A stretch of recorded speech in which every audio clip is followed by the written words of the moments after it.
All right, JB, Jacksonville, Florida, where we've got a big AFC South matchup between the Texans and the Jaguars. And a look at the standings in the division.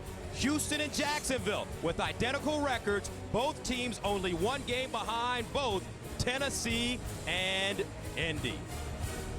Hi, everybody. I'm Gus Johnson, and welcome to Jacksonville, where it seems like every year at this time, the Jaguars and Texans meet in a critical midseason game, and today is no exception. Riding on preseason hopes of making a serious move to the playoffs, both teams need a win in order to keep pace with the division leaders. And I'm pleased to be joined by my partner, Steve Tasker. And Steve, it's been an up and down season for the Houston Texans, especially on defense, but offensively, they can always count on the league's top rusher, Arian Foster. Well, no running back in the National Football League through the first half of the season has been as good as Foster. He leads the league in scoring for non-kickers. He leads them in the league in yards. He also leads the league in carries that result in first downs.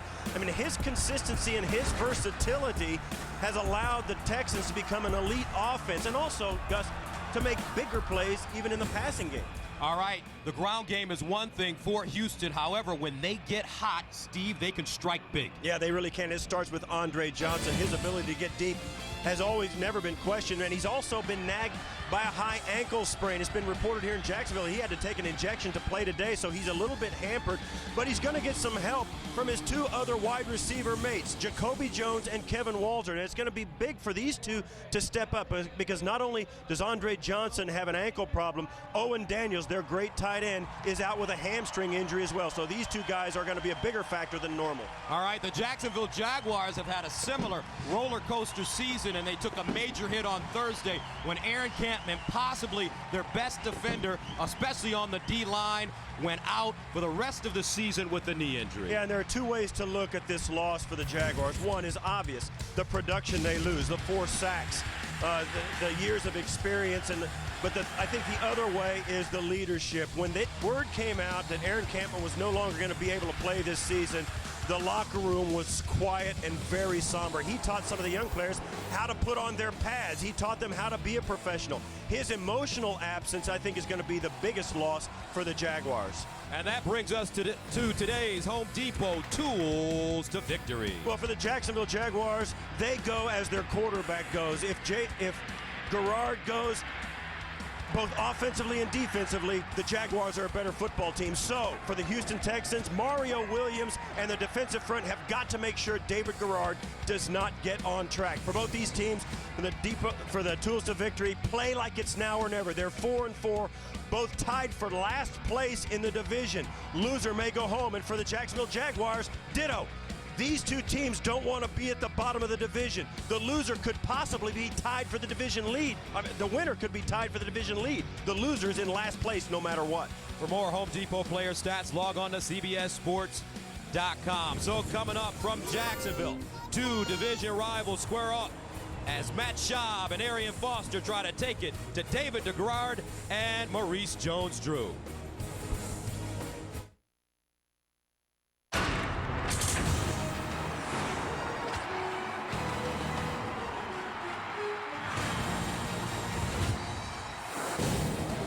This is the National Football League on CBS Week 10. Big division game out of the AFC South as the Texans take on the Jaguars. Today's game is brought to you in Sony High Definition. Time now for our Superstar Spotlight as two premier running backs take center stage. Maurice Jones-Drew is a bowling ball with legs who looks forward to punishing defenders every time he touches the ball.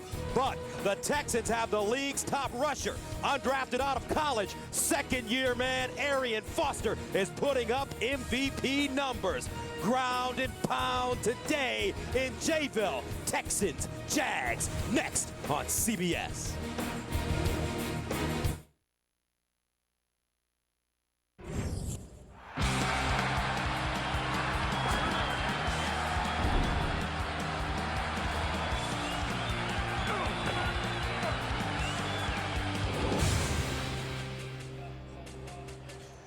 Welcome back to Jacksonville. Beautiful day as we take a look at the Texans and the Jaguars, and this will be their 17th meeting. Steve, they're almost identical. I mean, you can't get closer than that, Gus. Look at the difference in these two teams over the course of this series. There is no difference.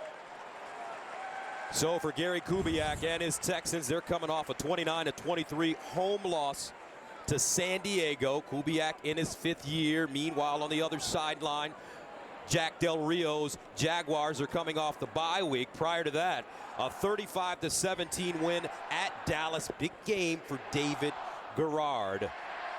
Yeah, he threw for 4 touchdowns, ran for another. It was a huge day for them, and I think it really sent them in to the bye week on a huge up. As you look at the weather, Gus, it could not be more perfect. Jacksonville has won the toss, and they have elected to receive the football.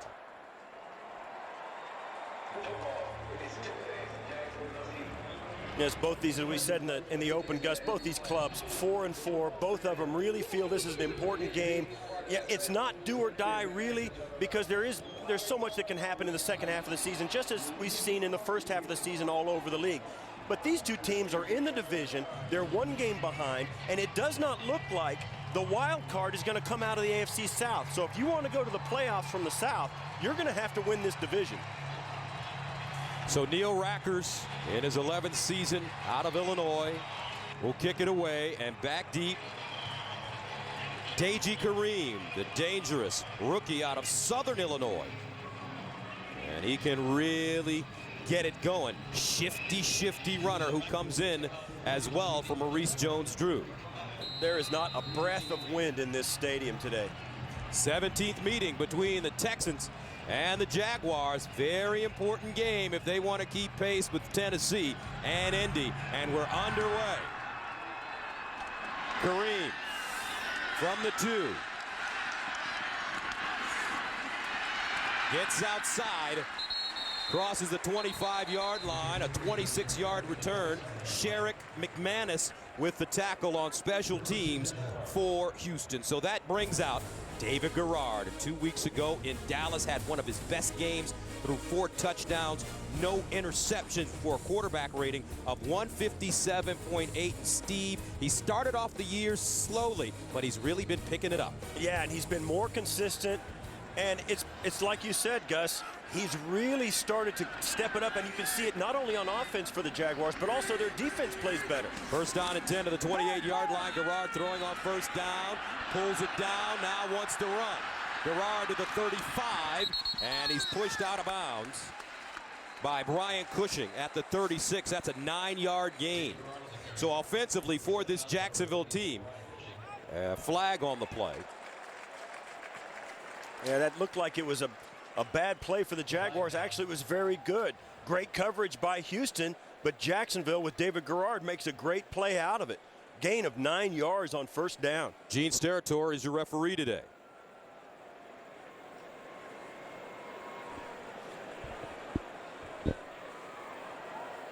Holding. Defense number 29. 5-yard penalty is added to the end of the run. First down. That's Glover Quinn, left corner. And let's take a look. Right at the top. And is this play, and this one always, yeah, you can't, yeah, that's no question.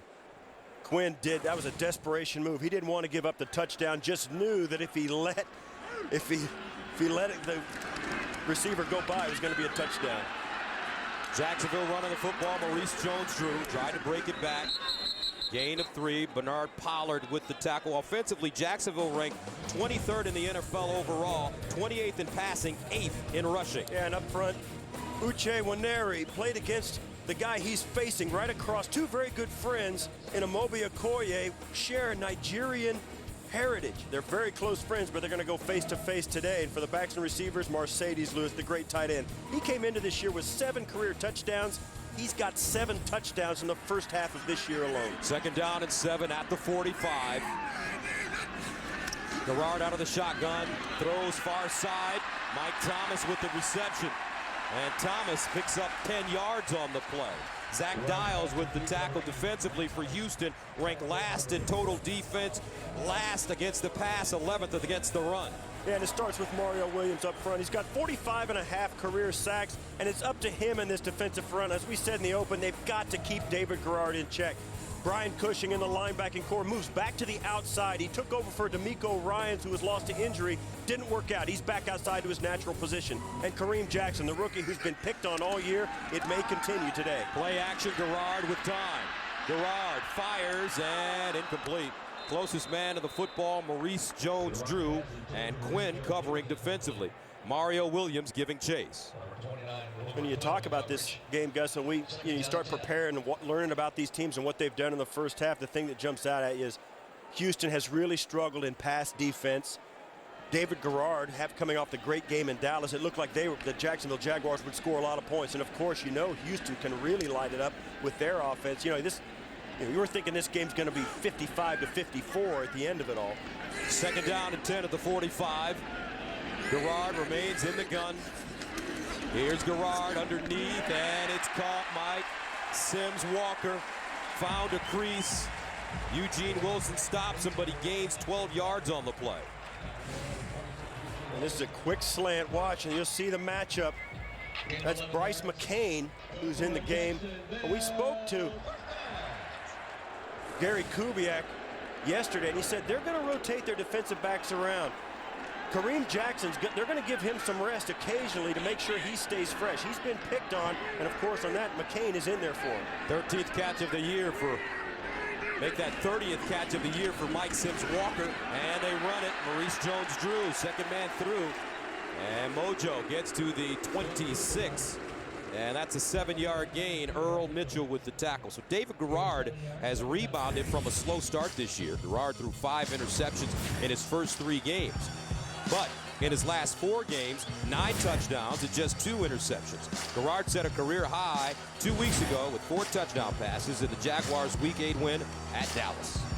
Yeah, and we've said it before. We've done the Jaguars a couple of times, Gus. No team in the league plays exactly like their quarterback plays more than the Jacksonville Jaguars. Second down and 3 at the 27. Maurice Jones-Drew with room. And he goes down to the 25.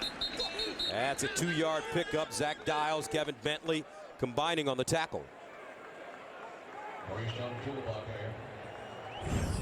So for Maurice Jones-Drew, not as many touchdowns this year as last year with 16. Yeah, Gus, I think it comes down to this. Those last 2 years, last year was the first year he did not have Fred Taylor as a complimentary back. He carried the load himself. And I think this year, you're seeing a little bit of the results of that. It's hard for a guy to carry the ball that much and come back and have a great year the next year. Third down and short. Here's the option. Garrard keeps it. David Garrard. Now he pitches it. No, he held on. He gets to the 11. A 14-yard gain. Eugene Wilson with the tackle. You could see the wheels turning in his mind. He said, well, can I still pitch it? Watch this. Great play. And there you saw it.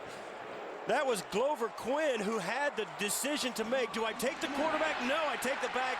And you see there, Garrard thought about pitching it out to Maurice Jones-Drew, decided to keep it. It was probably a smart play. You never want to get too cute after you've got a good play already. Jaguars pick up a first down at the 11-yard line. Maurice Jones-Drew lines up wide. Well, this is going to be against Jacksonville. False start. Offense, number 78. 5-yard penalty. First down. Jordan Black.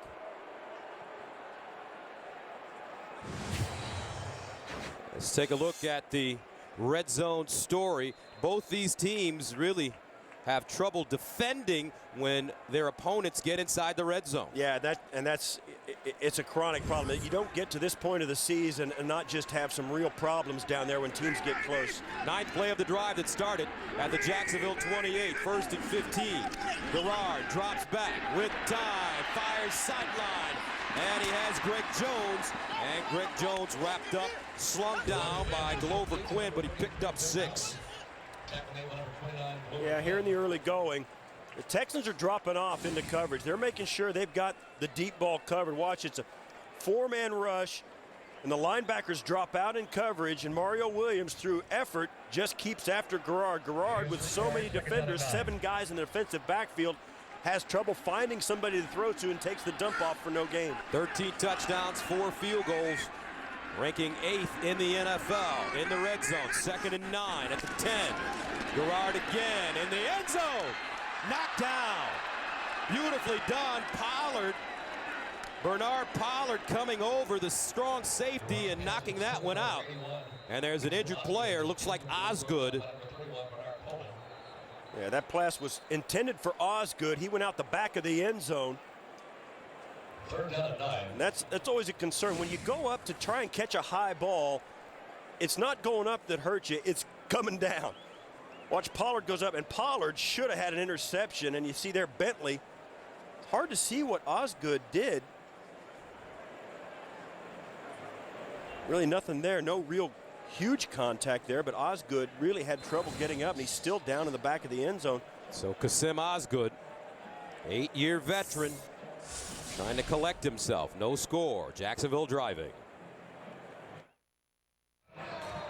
Kasim Osgood walked off the field on his own. Looked like he got the wind knocked out of him by Kevin Bentley. He's okay. 3rd down and 10 at the 11-yard line. Rashad Jennings checks in for Jacksonville. Here's Garrard under pressure, and Garrard is sacked. Great pressure. Mark Anderson, first man to him, and now David Garrard is down. And David Garrard gets up slowly. I'll tell you what, he is a tough customer. And it's almost like it, you know, his teammates, they see him get up, they don't even look twice. They just know he's going to be able to get up and continue. But this is a great sack coming right up inside there. And that's Mark Anderson. And of course, Williams, and everybody piles on him. No wonder he took him in to get up. Brings on Josh Scobie, who has not missed a kick this year from 38 yards away. And it's good. 14 of 14 for Scobie. And Jacksonville on the board first, 3-zip.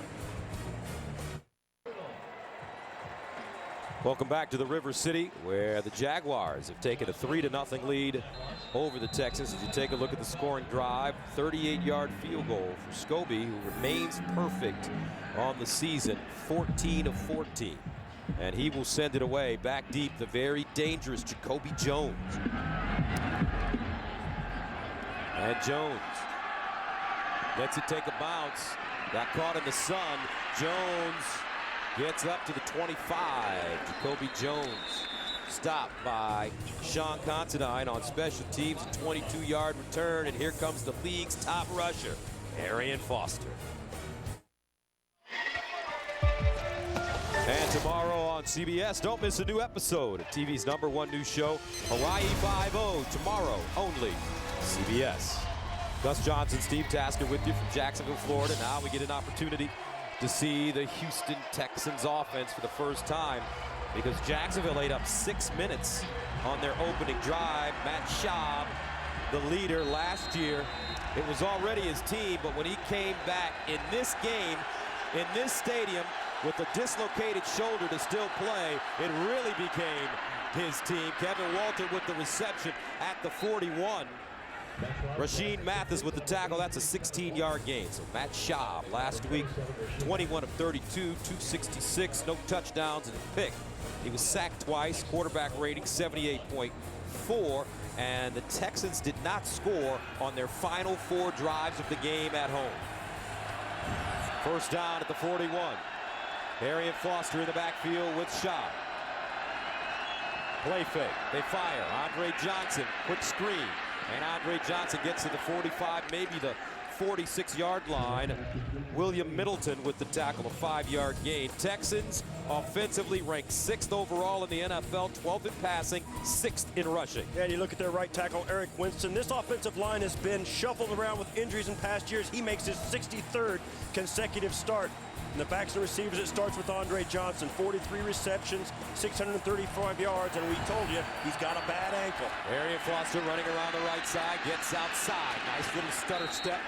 And Foster getting close to midfield. Defensively for the Jaguars, ranking 28th overall in the NFL. 28th against the pass, 22nd against the run. Yeah, Derek Harvey will start out for Aaron Campman. Also, Austin Lane will move in there as well.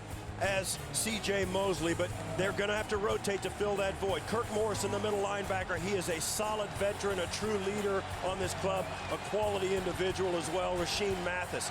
He's got 29 career interceptions, but his latest one was in Dallas 2 weeks ago in that blowout. 3rd down and 3 at the 48. Schaub dropping back with time over the middle, and it's caught. Walter, another 1st down for the Texans. He gained 16 on 3rd down and 3 as Don Carey comes up with the tackle. Yeah, 2 early throws to Walter. You see him on the left of your screen there with Andre Johnson. They cross over, and the middle of the field just empties out for Walter. He moves into the void. Schaub finds him. Walter averaging 22, make it 12.1 yards per catch on the season. He came into the game with 22 grabs. 1st down and 10 at the 36. 2 catches, 32 yards already for Walter. Play action. Here's a screen. Dreesen goes up high, makes a grab. He's got a blocker in front of him, and he gets out of bounds inside the Jacksonville 20 as Justin Durant tracked him down, but he picked up 14 big ones. Oh, and a big, big screen pass. And just when the Jacksonville Jaguars wanted to get after Matt Schaub, they let him do just that. They released the defenders up into the backfield. Dreesen slips behind him. And Eric Winston, the guy I just told you about making his 63rd start, leads him down the field. Joel Dreesen having a very solid year. That's his 14th catch, averaging close to 15 yards per reception. Remember, Owen Daniels is out with a hamstring injury. Foster breaking it. Foster! And Arian Foster slicing and dicing, gets to the 6-yard line. Darrell Smith brings him down, but it's a gain of 14. And this is why Arian Foster is such a good runner. He's going to come make one cut, and that's all it's going to take. Boom, right there, right up through the alley. You see so many running backs try and decide, where's the hole going to be? Where's it going to be? He makes one decision, sticks his foot in the ground, and finds it. 1st down and goal at the 6. Schaub so far perfect. 4 of 4 out of the offset eye.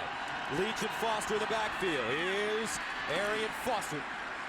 And he goes down at the 5. Gain of 1. Kirk Morris in the middle linebacker. Houston struggled in the red zone in last week's loss to San Diego. The Texans reached the red zone 6 times and manages 2 TDs and 3 field goals. Out of a possible 42 points, Houston scored just 23, and that is not like them. No, they're very good down in the red zone. Gary Kubiak is the play caller. He has a real gift for it. He's been around the game a long time, and he was a quarterback. He knows what quarterbacks like to do. When you do that, usually you score touchdowns. 2nd down and goal at the 6. Here's Schaub over the middle, incomplete. That ball intended for James Casey.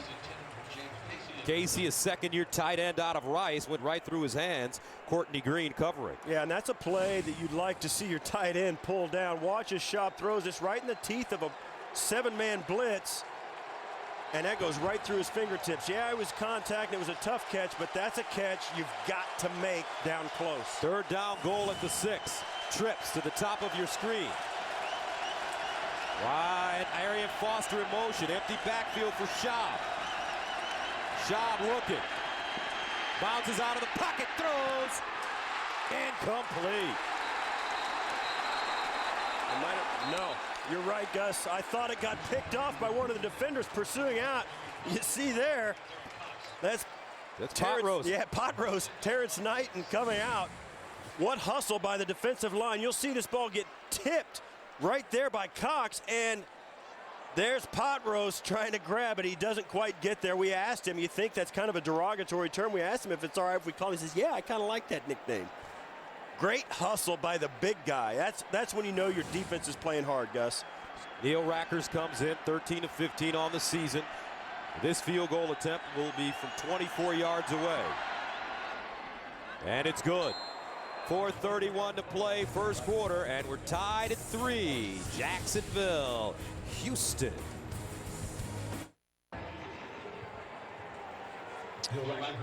Mayport Naval Air Station here in Jacksonville, and we'd also like to say the MetLife Blimp is providing today's aerial coverage. Look for the MetLife Blimps as they team up with CBS for more coverage this season. Game tied at 3 as the Texans send it off. Deji Kareem inside his own 5, crosses the 20, dancing and goes down to the 24. And that's a return of 21 yards. Stanford Kegler with the tackle. David Garrard on his way back. Neil Rackers with a 24-yard field goal to tie the game up at 3 apiece. 4:22 to go in the first quarter. David Garrard, and he hands it off. Reese Jones-Drew with some hard running between the tackles. Mario Williams first man to him, and it's a gain of 2. CBSSports.com experts are providing the award-winning advice you need to finish strong in your fantasy football league. It's all at fantasynews.cbssports.com. Is it even like we thought it would be as both teams take their first kickoff, first drive down and score a field goal. These two teams even as even can be coming into today. Second down at 8 of the 26. Garrard to the sideline and caught. This time it's Zach Miller. And Zach Miller dives forward, gets close to the first down. Kevin Bentley with the tackle. A 7-yard gain. I'll tell you what, he caught that, and you could tell how important those 2 extra yards were to him. He's fighting guys off, fighting for that first down. You see guys play hard. We saw on the last incomplete pass from Matt Schaub how Terrence Knighton hustled from the defensive tackle position out into the secondary to almost intercept it. Now you see a tight end catching it, fighting for just a couple extra yards. At home, Jacksonville playing very tough emotionally. 3rd down and 1, quarterback sneak, and Garrard will use that 236-pound frame to pick up 2. David Garrard, we came in our meeting yesterday. To tell you what, if they call Knighton pot roast, you can call Garrard pork chop. Yeah. Because he's got the biggest calves and big thighs. He's big. I mean, you can't. He is a big dude for a quarterback, and he's tough. Gets up, shakes off hits. He's a good runner with the football. Just a great leader for this football team. First down and 10 at the 36. Mike Thomas, the motion man, play fake. Thomas with a screen pass. Flag on the play. And Mike Thomas picks up 2, but let's see. Bryce McCain makes the tackle for Houston. It's going to be offsides on Houston. Offside. Defense, number 56, lined up in the neutral zone. 5-yard penalty. Replay, first down. Brian Cushing. Yeah, you talk about quarterbacks and how tough they are, Gus. We were talking about Garrard. This is Cushing lined up in the neutral zone. There's Garrard, you talk about him. It's a really underrated. You say all these guys are tough and all that, but I'll tell you what.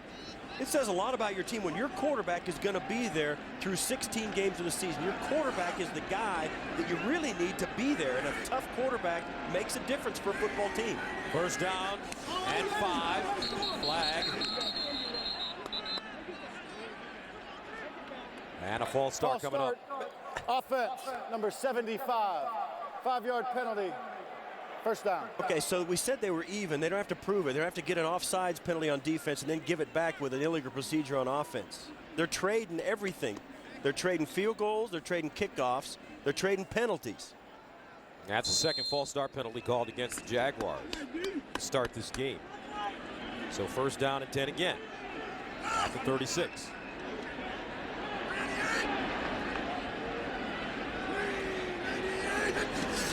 Garrard, short drop, underneath, caught, nicely done. And that is Zach Miller again.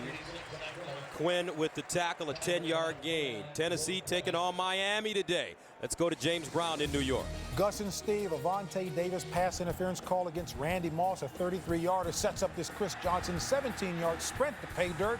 Chris Johnson to be the beneficiary of Randy Moss's addition. 7-all in Miami. Back to Gus Johnson and Steve Tasker. All right, so Randy Moss in the AFC South now with Tennessee. Big-time weapon if he can gel with Jeff Fisher. And Chris Johnson, first down and 10 at the 46. Here's a reverse. Mike Thomas stood up, taken down. Great defense. Troy Nolan says, not on my side. Second-year player out of Arizona State, and that's a loss of 2. Yeah, Houston does an excellent job keeping great. You see Pollard coming out, and of course Nolan, who makes the play. Defenders all over the place. That's one of the things, Gus. A team really has to show they're vulnerable to the end around, to the misdirection, because they're so fast at this level. Even if you do catch them off guard, if anything doesn't develop fast enough, they'll recover very quickly. In that case, Texans were all over that play. Second down and 12 at the 44. Gerard, that one deflected at the line of scrimmage. It's picked up, live ball, as I believe it was Glover Quinn got a hand on the football, and Mike Thomas picked it up. Yeah, they let that play proceed. Yeah, they let that play continue because there was a question as to whether Gerard threw it backwards. He did not. It was batted backwards. So they call it an incomplete pass, and that takes us to the end of the first quarter with the score. Houston 3 and the Jaguars 3. You'll see there the pass was actually going forward, and the officials let it continue because they weren't quite sure. And they're going to put a second or two back on the clock, so that was not the last play of the quarter, it seems.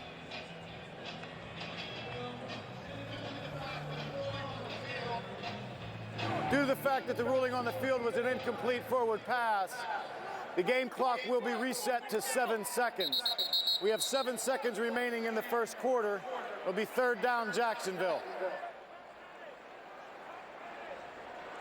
So for Jack Del Rio, David Garrard, his quarterback, has completed 68% of his passes on third down. That's second best in the NFL. Ryan Fitzpatrick with the Buffalo Bills has completed 68.7%. So on 3rd and 12 at the 44, Garrard lines up in the shotgun. Fires. Incomplete.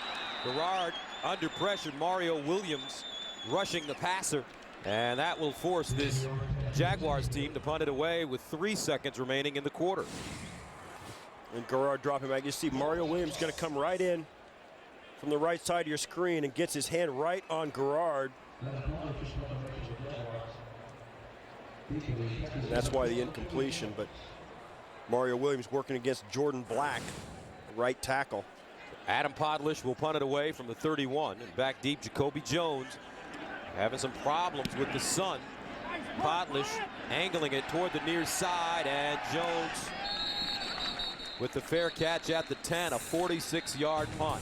So we come to the end of the first quarter. We're tied at 3. We'll return to Jacksonville after these messages. You're watching the NFL on CBS.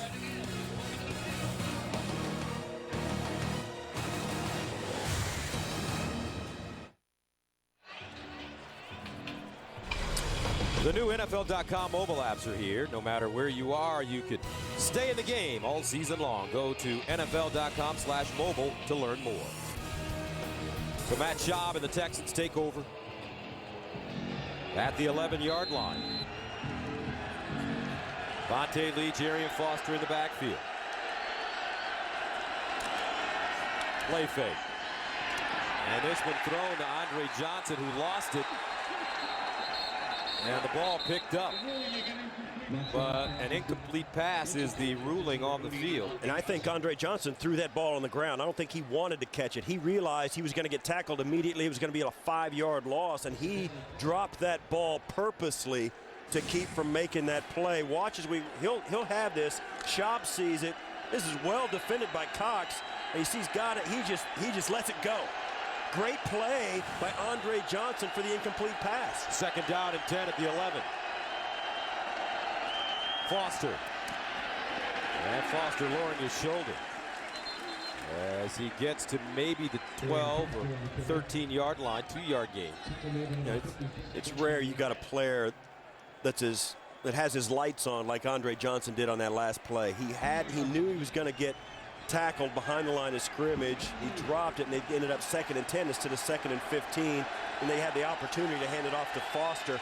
And this is where the Texans have been so good, though. 3rd and long, they're very good on 3rd down. They stay on the field, and Schaub is the reason. 3rd down and 8 at the 13. 1 of 2 on conversion so far. Here's a handoff, and they won't get it. Texans electing to play it conservatively on that play, and it's a 1-yard gain. Yeah, and this is just either a tendency breaker or just like you said, guys, just play it conservative. It's early in the game. Let's not do anything silly to give them an opportunity to get a touchdown or a turnover in our own end. Let Matt Turk come out and kick it away. Turk punting it from the 1-yard line. And Mike Thomas is back deep at his own 31. Beautiful punt, great hang time, and Thomas with the fair catch at the 36. 49-yard punt for 15-year veteran Matt Turk. Wednesday on CBS, winning this case will take a lot of patience, a little luck, and a touch of magic. Penn Jillette of Penn & Teller guest stars on The Defenders Wednesday, only CBS. First down and 10 at the 36-yard line. Rick Jones, Maurice Jones-Drew in the backfield. Garrard fires over the middle. Mike Thomas. Great throw by Garrard. Wilson stops him, and that's a gain of 28 yards. Yeah, this is a deep post route. You see he's been defended by Quinn, and he's going to make the break in. And watch Wilson come in at the end of this and just hammer him. Goes high, not a helmet to helmet, but you know, with the new rules in the league, it's the defender there, Wilson, who actually got the worst of that contact with Thomas. Inside handoff, Jones straight ahead. Let's take a look at the hit in real speed. You can see why it took him a second to get off the ground. Mike Thomas, he's big enough. I mean, he weighs 200 pounds. And it's not so much the size of these guys, Gus. That hasn't changed all that much over the last 10 years. But the speed continues to get faster and faster. Second down and 7 at the 34. Thomas in motion. And some movement. Mike Sims Walker. Number 11 at the bottom. Forgot the snap count. False start. Offense, number 11. 5-yard penalty. Second down. Well, the Jacksonville Jaguars had what they wanted. Watch David Garrard. Well, you see there, that's just too early. You see he knows it. But they had what they wanted in the interior of the line. The defensive line of the Texans jumped off sides as well. But when Sims Walker moved, it negates that. Mike Sims Walker having a wonderful season. He's become the go-to man for David Garrard. 2 weeks ago, he had 8 catches for 153 yards against the Dallas Cowboys. 2nd and 12 at the 39. Garrard over the middle, incomplete. Ball intended for Mercedes Lewis, but Zach Dials was right on his heels. No flag. Yeah, Lewis wanted a call because Zach Dials may have had a hold of him before the ball got there, trying to keep up with him, make sure he can get around in front of him. You see there, watch right, here's Lewis coming in. And that's a good no call. I mean, he did have his hands on him, but I don't think he gained an advantage by it. Jack Del Rio obviously wants the call, but I think that's a good no call by the officials. 11:42 to play in the second quarter. Game tied at 3. Two struggling defenses playing well today. So far, 3rd and 12. Garrard down the sideline. Incomplete. Tyquan Underwood, the second-year receiver out of Rutgers, couldn't keep both feet in bounds. Bernard Pollard and Bryce McCain covering defensively for Houston. Well, they called this out of bounds because Underwood came down and his foot came down out of bounds. Watch as he leaps up, and you see his foot's clear out on the white stripe. His left foot is going to come down. It's a great catch. You can't really see it there, but his left foot was not in the field of play. Adam Podlish punting for the second time. Jacoby Jones stands at the 10. End over end, Darren Bennett, Ozzie kick. And it's fielded at the 11-yard line, a 28-yard punt. Game tied at 3 at Jacksonville. Back after this. Welcome back. First down and 10 at the 12-yard line for the Texans. And another false start penalty coming up against Houston. False start. Offense, number 65. 5-yard penalty. First down. Now coming up on the Sprint Halftime Report, join JB, Dan, Shannon, Boomer, and Coach Cower for all the latest NFL scores and highlights. That's coming up on the Sprint Halftime Report. Gary Kubiak, we talked to him yesterday, and he's searching for answers, just trying to find the right combination to get his team back on the right track. First down and a long 15 at the 7. Schaub. The ball is caught. Andre Johnson dives forward, gets close to the 20. As Darrell Smith makes the tackle, and it's a gain of 9. That's been the problem for both these clubs. Jacksonville on defense, rushing 4 guys, dropping everybody into coverage, making sure someone, anyone, is all over Andre Johnson. They left Kevin Walter uncovered early in the game, but they seem to have shored that up. Both teams dropping guys into coverage, not really coming with too much pressure. Second down. Play fake. Schaub sets up deep. Schaub. Incomplete. Vontae Leach, closest man to the football, and that'll bring up third down. You know, this game has really taken a turn unexpectedly, I think. I think both these clubs, particularly the Texans, thought the Jacksonville Jaguars would come with some pressure, a little more pressure to get Schaub uncomfortable. They know they'd like to take shots down the field, but what happened was the Texans hit him with a screen pass early in the game, and once they did that, the Jaguars stopped bringing all those guys in pressure. Third down 5 at the 17. They need to go to the 22 for a first down. Matt Schaub over the middle, incomplete. Jacoby Jones, the intended receiver, had that one knocked out of his hands by William Middleton. And Houston will have to punt it once again.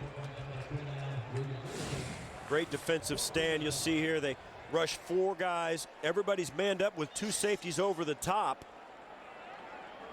And there you have it.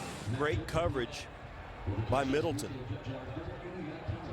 There's just too many guys in that defensive secondary for quarterbacks to find a gap. Turk punting inside his own 5. Mike Thomas comes up to field this one at the 47 and wrestled down at the 48. A 36-yard punt, only a 1-yard return. Game tied at 3. Back after this. Welcome back. Game tied at 3. Both David Garrard and Matt Schaub, both offenses actually having problems moving the football. The defenses, Steve, are playing an improved game here in the first half. First down and 10 to the 48. They hand it off Maurice Jones-Drew over the left side. And he gains 4. Tackled by Zach Dials. That's a tough run against 8 guys in the box. The Houston Texans packing everybody in and around it. The Jacksonville Jaguars with 1 wideout split out to the right of the formation. That lets the Houston Texans put everybody in the box. Still a pretty good run against that many guys up front, but it's not something you're going to make a lot of headway doing. Second down at 6 at the 49. Jones and Jones-Drew in the backfield. Maurice Jones-Drew with running room. And Mojo gets inside the 40. Stopped by Quinn, but he gains 11 yards on the play. And you look here, there's 1, 2, 3, 4, 5, 6, 7, 8, 9 with a guy back there, and the Jacksonville Jaguars with the misdirection still get good yardage out of it. That's a huge play for Jacksonville, running against that many guys in the box right up between the guards. Great block by fullback Greg Jones. First down and 10 at the 38. Jones the motion man. Mojo again. And Maurice Jones-Drew powers his way to the 30. Zach Dials with first contact, and he gains 7 yards. Well, when you start to see this, now you can tell Jacksonville went over to the sideline and said, hey, wait a minute. Let's stop throwing the football all over the joint. Let's hand it off and see what we can do. And they did a nice job, a very nice job pushing that football up. 8-yard carry again against a stacked box inside that line of scrimmage. Houston putting everybody in there, still can't stop it. Second down and 3. Jones-Drew And this time he'll go nowhere. Brian Cushing hopped on his back, took a ride. That's UCLA versus USC. Cushing going to USC and Maurice Jones-Drew going to UCLA. Right. And I'll tell you what, both those guys wear that with pride. That label of the college, that is a big thing to both of them. Maurice Jones-Drew, we had a chance to see him yesterday in the cafeteria. Jaguars treated us to breakfast, and all he could talk about was how good the UCLA football team is doing, how great the basketball team is going to be, and how UCLA was coming back. 3rd down and 2 at the 30. Here's a pitch. He gets outside. And Maurice Jones-Drew out of bounds at the 15. Eugene Wilson there to usher him out of bounds, but that's a gain of 15. Maurice Jones-Drew really running the ball well last few plays. Mario Williams is responsible for outside contain. Watch what happens when you match him up with Maurice Jones-Drew. He takes a wrong step, and Jones-Drew just outruns him. The only way Mario Williams could do that if he gets deep penetration, but he doesn't because of the inside motion. He takes a sideways step instead of an upfield step. That would have been his only chance to stop that one. Mojo, 11 yards, 7 yards, 1 yard, 15 yards his last 4 carries. They give it to him again. No, this time it's Jennings. And Jennings picks up 9 yards. And Mike Sims-Walker is hurt. Yeah, Jennings came in and fell up against Sims-Walker's leg. That's a big problem. When you've got your wide receivers, they're very important in the run game. They've got to continue to block down the field. But the problem is that they've got their backs to the runner, and they can't see him coming, and they can't lift it up. And when the runner, not deliberately, gets tackled into the back of his legs, it's always an issue. It's one thing receivers fear a lot in the run game. Watch as he comes out. This is exactly what he's supposed to do. You see, he can't see where the runner is, and he gets rolled up on by his own guy. That's one thing wide receiver coaches fight against all the time. Guys just don't want to turn their back on the play when it's coming up behind them. And they'll let a block go because they don't want to get this into the back of their leg. Mike Sims-Walker just having such a terrific year, and what a charming, polite, and just good young man. And we talked to him yesterday at the Jaguars facility. Yeah, and fortunately he's on his feet, and hopefully he can walk that off.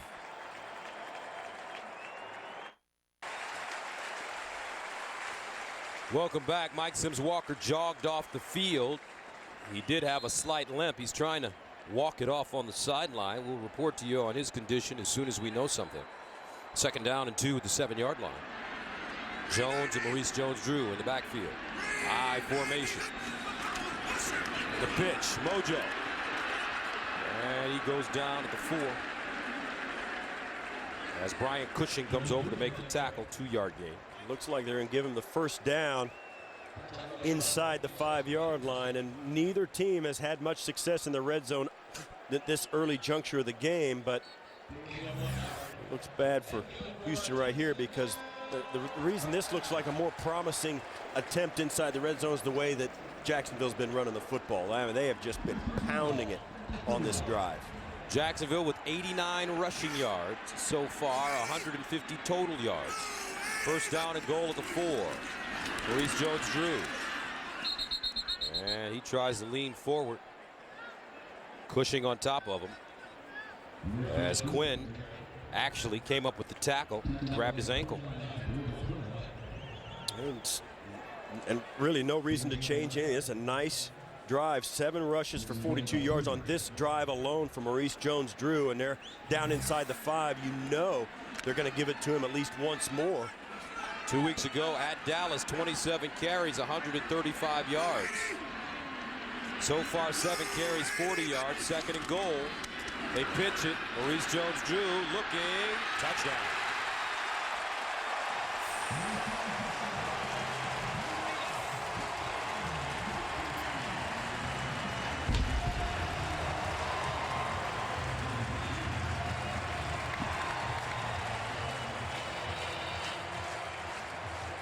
Well, the Houston Texans run a stretch play, but the Jacksonville Jaguars run the pitch. They come out, let Jones-Drew look at the defense, pick his crease, and then power his way in. Well blocked up front by Mercedes Lewis, Jordan Black, Waneri. Great job by the right side. Extra point up and good for Josh Scobie. 5:32 to play in the second quarter.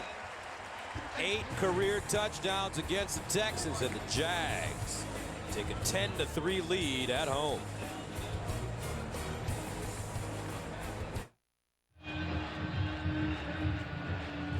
Welcome back. Maurice Jones-Drew makes it a 10-3 game. There you see 9 plays, 52 yards, 5 runs.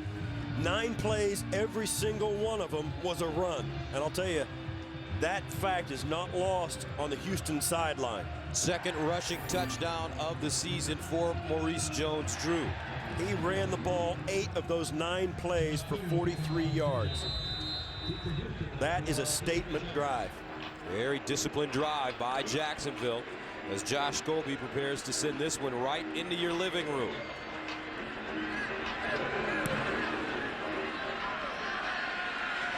Jacoby Jones takes a knee in the end zone. So the Texans will start from the 20. Tonight on CBS, the kingpin Lucky Strike Bowling goes undercover. You can't miss an all-new Undercover Boss. Tonight, only CBS.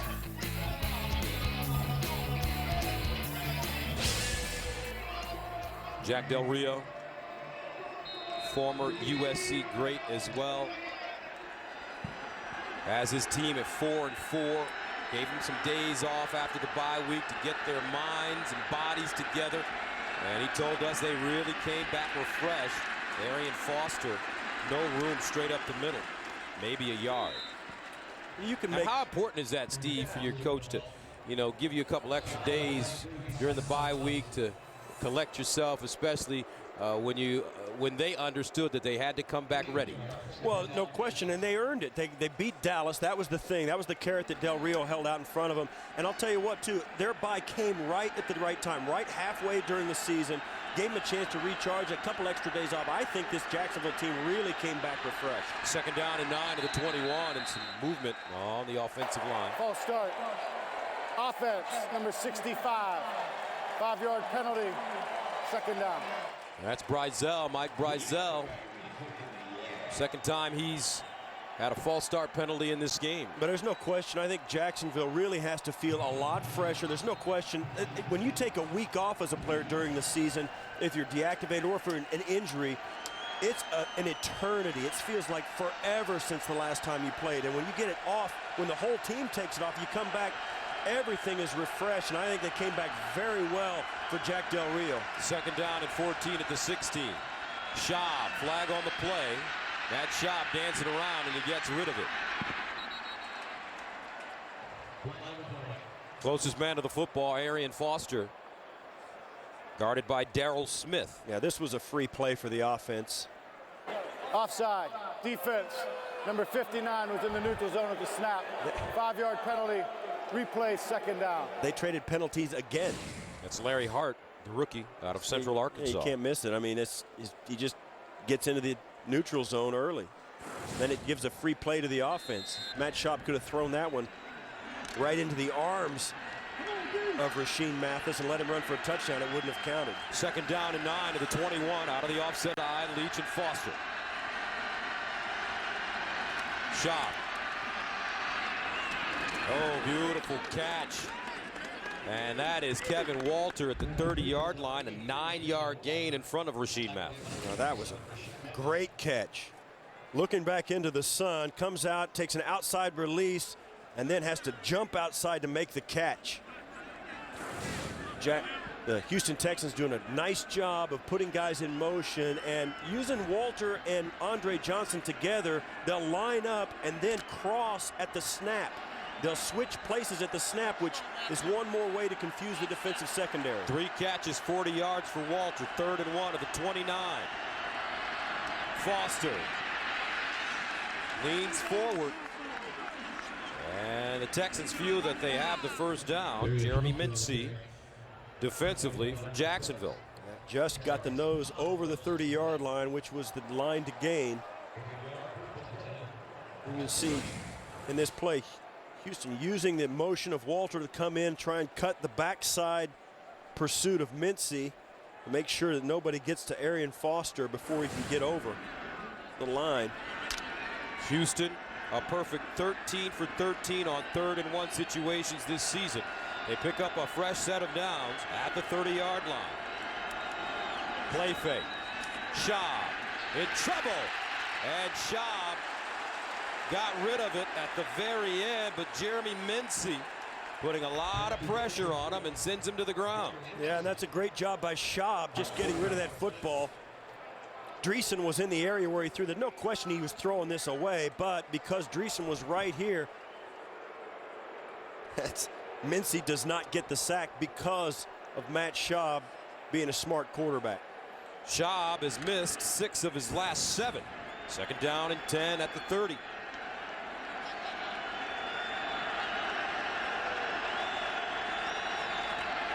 Foster. And Foster nowhere to run. No gain on the play, and I'll tell you what, Steve, nobody expected this kind of game from these two teams. We thought it'd be a shootout coming in. We certainly did, particularly since the offense for Houston has been so productive, and the defense for Houston has not been. So you figure Jacksonville's offense going to make some hay, which they have, 10 points. But Houston has been stymied. And if you look at the last couple of games with Houston, their Monday night loss to Indianapolis and Indianapolis, then losing to San Diego, this offense has started to go a little bit sideways in this past few weeks. 3rd down and 10 at the 30. Schaub in the shotgun. That Schaub crossing route. Andre Johnson, and he gets stumped. Beautiful tackle by Courtney Green. Only a 5-yard gain, and that will force the Texans to punt it away. Brings us to the 2-minute warning. Jacksonville up 10-3.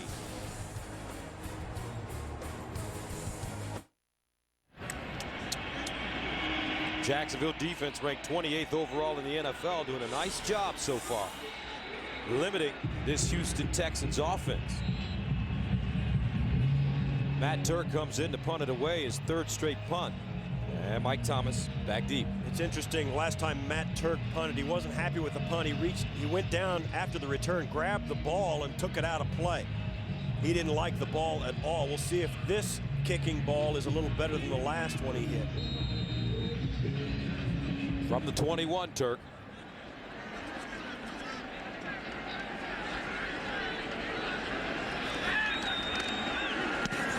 And this one off the side of his foot. He won't be able to blame the ball this time. Out of bounds. At the 45-yard line. A 20-yard punt.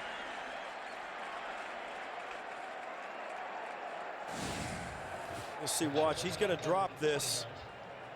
And he's trying to kick it to the right-hand sideline. And it looked like he short-legged it because of the pressure coming in from Jennings. Rashad Jennings rushing the punt.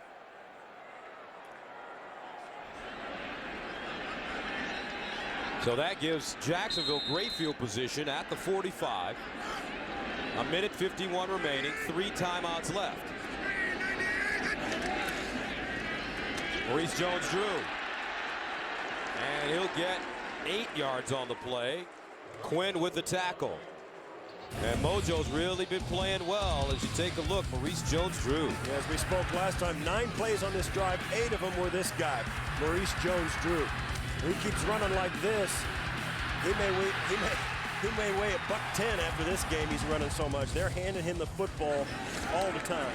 13 carries, 66 yards as he leans forward. Cushing, 2-yard gain. Coming up on the Sprint Halftime Report, join JB, Dan, Shannon, Boomer, and Coach Cower for all the latest NFL scores and highlights. It's coming up on the Sprint Halftime Report. The Jaguars aren't even going to huddle up. They're going to try and spread it out now. 1st down and 10 at the 45. Gerard to the sideline. Mercedes Lewis out of bounds at the 40. Bryce McCain pushes him out of bounds. You know, and people always ask, well, why don't you just keep running it? Why don't you just keep running it? You're doing great. Well, you can't just run it every play. Even Maurice Jones-Drew needs a drink of water once in a while. But when you've got Mercedes Lewis, and this is not really a high percentage. I mean, you're going to complete that. Go a quick out. Mercedes Lewis is 6'7". Just throw it out there in the zip code. Let him catch it. Second down and 5 at the 40. Gerard. Nice throw. Mike Thomas. Woo! Pollard leveled it. But it's a 13-yard gain. He holds on to the football. 48 seconds to play in the first half. Jacksonville driving. Bernard Pollard, the former Kansas City Chief who has found a great home in Houston, will hit you all day long. First down and 10, though, for Jacksonville at the Houston 27. And this ball caught by Maurice Jones-Drew out of bounds at the 20. And he's hit way late. Troy Nolan. And that's going to be a penalty flag called against Houston for a late hit. Yeah, and it was a late hit. It wasn't a vicious hit, but Nolan hit him out of bounds and then took him to the ground outside the stripe. After the play, personal foul, defense, number 33. Late hit out of bounds. Penalty is half the distance to the goal. Automatic first down. You'll see it. There he's out of bounds. Then he hits him out of bounds. And then as he goes, then he grabs his legs and pulls him to the ground. Right there, he's out of bounds. So that technically could have been hit. Then to take him to the ground is just extracurricular. You can tell. From the blimp, you can tell this is an out of bounds hit. Come on. That's a good call by the official and an easy one. First down and goal at the 9-yard line for Jacksonville. Inside handoff, Mojo rising. A 9-yard touchdown. And Jacksonville takes a 16-3 lead. They came out with a very physical statement drive in their last possession, came out with the same kind of opening, handed it off twice for a first down, and then went to the short pass. The Houston Texans have no answer right now for Jacksonville. Jacksonville's too efficient and too physical. Maurice Jones-Drew, 15 carries, 77 yards, 2 touchdowns in the first half. Extra point is good. No secret here. Running right between the tackles. Great work up front by the offensive line. Vince Manawai moving over to the right side, kicking out the defender, and Maurice Jones-Drew cutting right back inside of him. A great job up front. And there you see the receivers blocking right at the goal line to get him in that last yard. Little shimmy shake by Maurice Jones-Drew. I'll give it a 6. Oh, Come on. It was a repeat. You guys do something new next time. 9 career touchdowns against the Texans. And unfortunately for Troy Nolan, he got that personal foul penalty. Late hit. And that got the Jaguars even closer. So with 38 seconds to play in the first half, Jacksonville takes a 17-3 lead.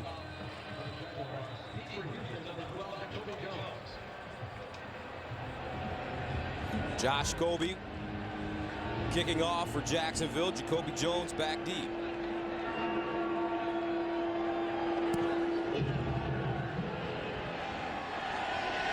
Jones brings it out of his own end zone. Chopped his feet. Goes down at the 12. Kasim Osgood back in the game. Makes the tackle on special teams. A 9-yard return. As Mojo goes into the end zone. Oh, I like it. It's original.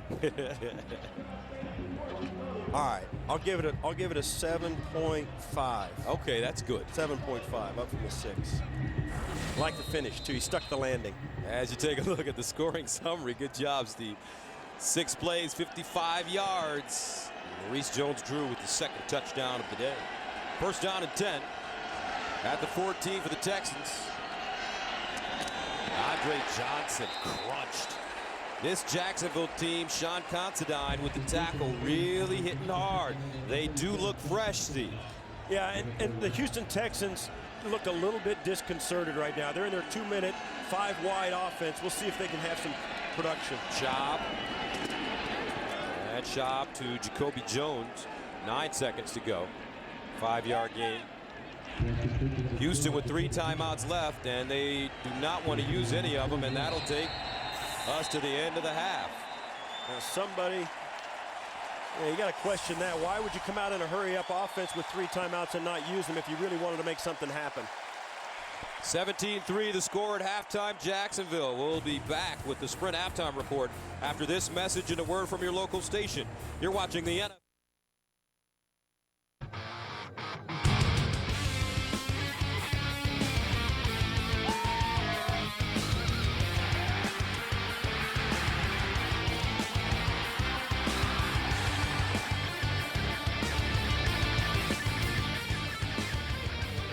(17-3) Jaguars with the lead over the Texans as we prepare for the second half. Gus Johnson along with Steve Tasker and partner. That first half didn't go according to what we thought it would turn out to be. It did for the Jaguars. 17 points is a pretty good outing. For the Texans, they have not been able to get on track offensively at all. And the running game has really been the difference for Jacksonville. If you look at the points of protection, I mean, you think, that it was going to be more of big play kind of offenses. You look down, nobody's turned the football over. Maurice Jones-Drew's really started to take over the game. 15 rushes for 77 yards and a couple of touchdowns. David Garrard has not been sacked yet. Andre Johnson and Arian Foster, only 46 combined yards. That is the story of the game. Points of protection presented by Allstate. And for the Houston Texans, 107 total yards, 22 rushing yards, 85 passing yards in the first half. Now they are a second half team. They've come from behind a couple of times this year. They've scored late to beat Kansas City. They won in overtime at Washington, and both those games coming from 10 points down in the fourth quarter. But there's no question they have not found their rhythm offensively, and give large measure the credit to the Jacksonville defense. So the Texans will have it to start the second half. Jacoby Jones is back deep. And Jones will let it take a bounce, and it bounces out of the end zone. So for the Texans this season, when it comes to scoring in the second half, they're at the top of the list. Yeah, you see those teams are all having a pretty good season. San Diego is the one that slow start, and they do the same thing within games. They also come from behind late in games. Gary Kubiak's looking at that card, trying to pick some plays. You can bet they made some adjustments at halftime, trying to find a way to get the football down the field. First down and 10 to the 20 for Matt Schaub. 9-15 in the first half, 85 yards. Schaub sets up a screen. Foster with running room. A flag on the play, though. Foster, breakaway speed. Can he get there? Math is chasing him. Foster all the way into the end zone. And they mark him out of bounds inside the 5, but let's see the flag. The players don't seem to know either. Now the Texans are walking back up the field. This looks like it's going to be against Houston.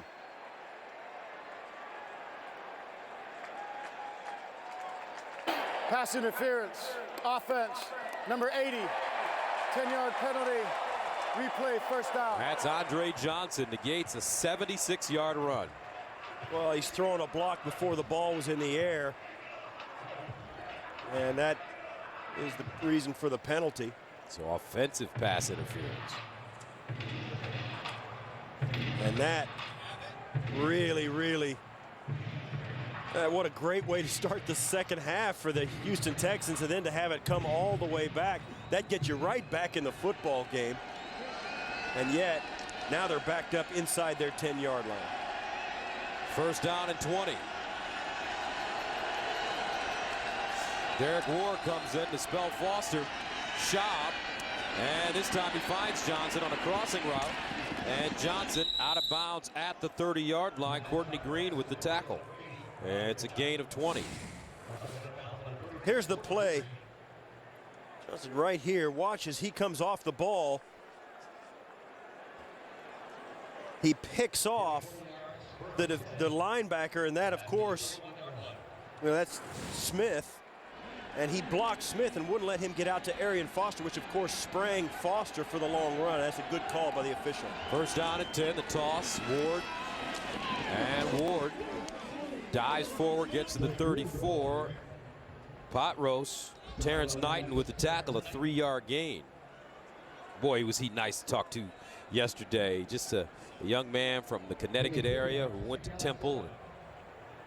He has really found a home and is developing into a leader on this team. As a matter of fact, he spoke to the team for the first time in his career yesterday. He was nervous about it. 2nd down and 7 at the 34. Play action. Schaub down the field. Johnson got it. Andre Johnson down at the 5-yard line. Matt Schaub hits him for 60, and the Texans have it at the 5. It takes Matt Schaub so long to get out of this, and then to find Johnson down the field. You see the shadow of the football come into the picture. This was a great play fake to begin with. It gave Schaub all kinds of time. But Johnson, because the play took so long, the receivers always outrun the football, and they have to wait on it. 6 catches, 105 yards for Andre Johnson. Foster, stutter step, and he goes down. 1-yard gain. Kirk Morrison, the former Oakland Raider in his first year with Jacksonville, comes up with the tackle. Yeah, and we saw the Jacksonville Jaguars run that pitch play down close in the first half, and that's the stretch play that Houston uses to kind of accomplish the same thing. Get the defense running sideways and then let the back pick his own spot. In that case, Morrison closed the spot that Foster picked and made the tackle. 2nd down and goal at the 5. Leach, Foster line up in the I formation. Walter in motion. Foster looking, dives forward, and he gets close to the goal line. Darryl Smith kept him out of the end zone. That's a 4-yard pickup from the 5-yard line. Yeah, he got it. He did get this ball across the plane, but the officials said that his knee was down before he extended. You see there, that ball got to the front edge of that white line, but they did not give him the touchdown because they felt his knees were down before he reached for it, and that's a good call. His knee was down before the ball was extended. 3rd down play. Goal at the 1. Double tight ends for Houston. Foster again breaks it back. Touchdown, Texans. Arian Foster gained of 1 yard. Great backs all have a nose for the goal line. You saw that play being designed to go out to the right. He just stopped and said, I took it back to the left. Watch, he's going out, and then he just stops and puts it back towards the center of the field. You see how the defense does get over there. They see the same thing that Foster does, but he stops, changes direction, and gets into the end zone. Great nose for the end zone, Arian Foster. 10th touchdown run of the season for Arian Foster as Neil Rackers comes in to attempt the extra point, and it's good. 6 plays, 80 yards. Texans eat up 341. The big play, a 60-yard completion to that man, Andre Johnson.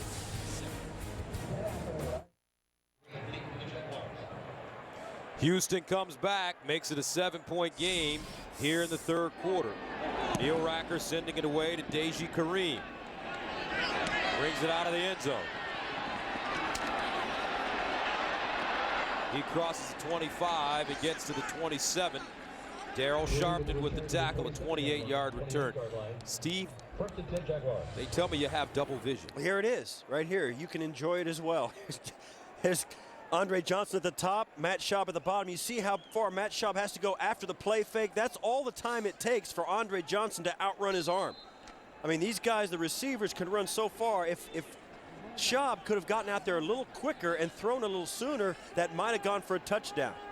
Otherwise, it's just huge play. 1st down at the 27-yard line. Garrard, short drop to the sideline. Mike Sims-Walker back in the game. Good sign for Jacksonville after going out in the first half with what looked like a knee injury. He walked it off and is back in. Quinn and Bernard Pollard tackle, a 9-yard gain. Now it's up to Jacksonville to come back. They had an excellent 2nd quarter, came out, pounded the football right at the Houston Texans, dominated the line of scrimmage, handed it off to Jones-Drew, and then hit him with the short pass, scored a couple of touchdowns.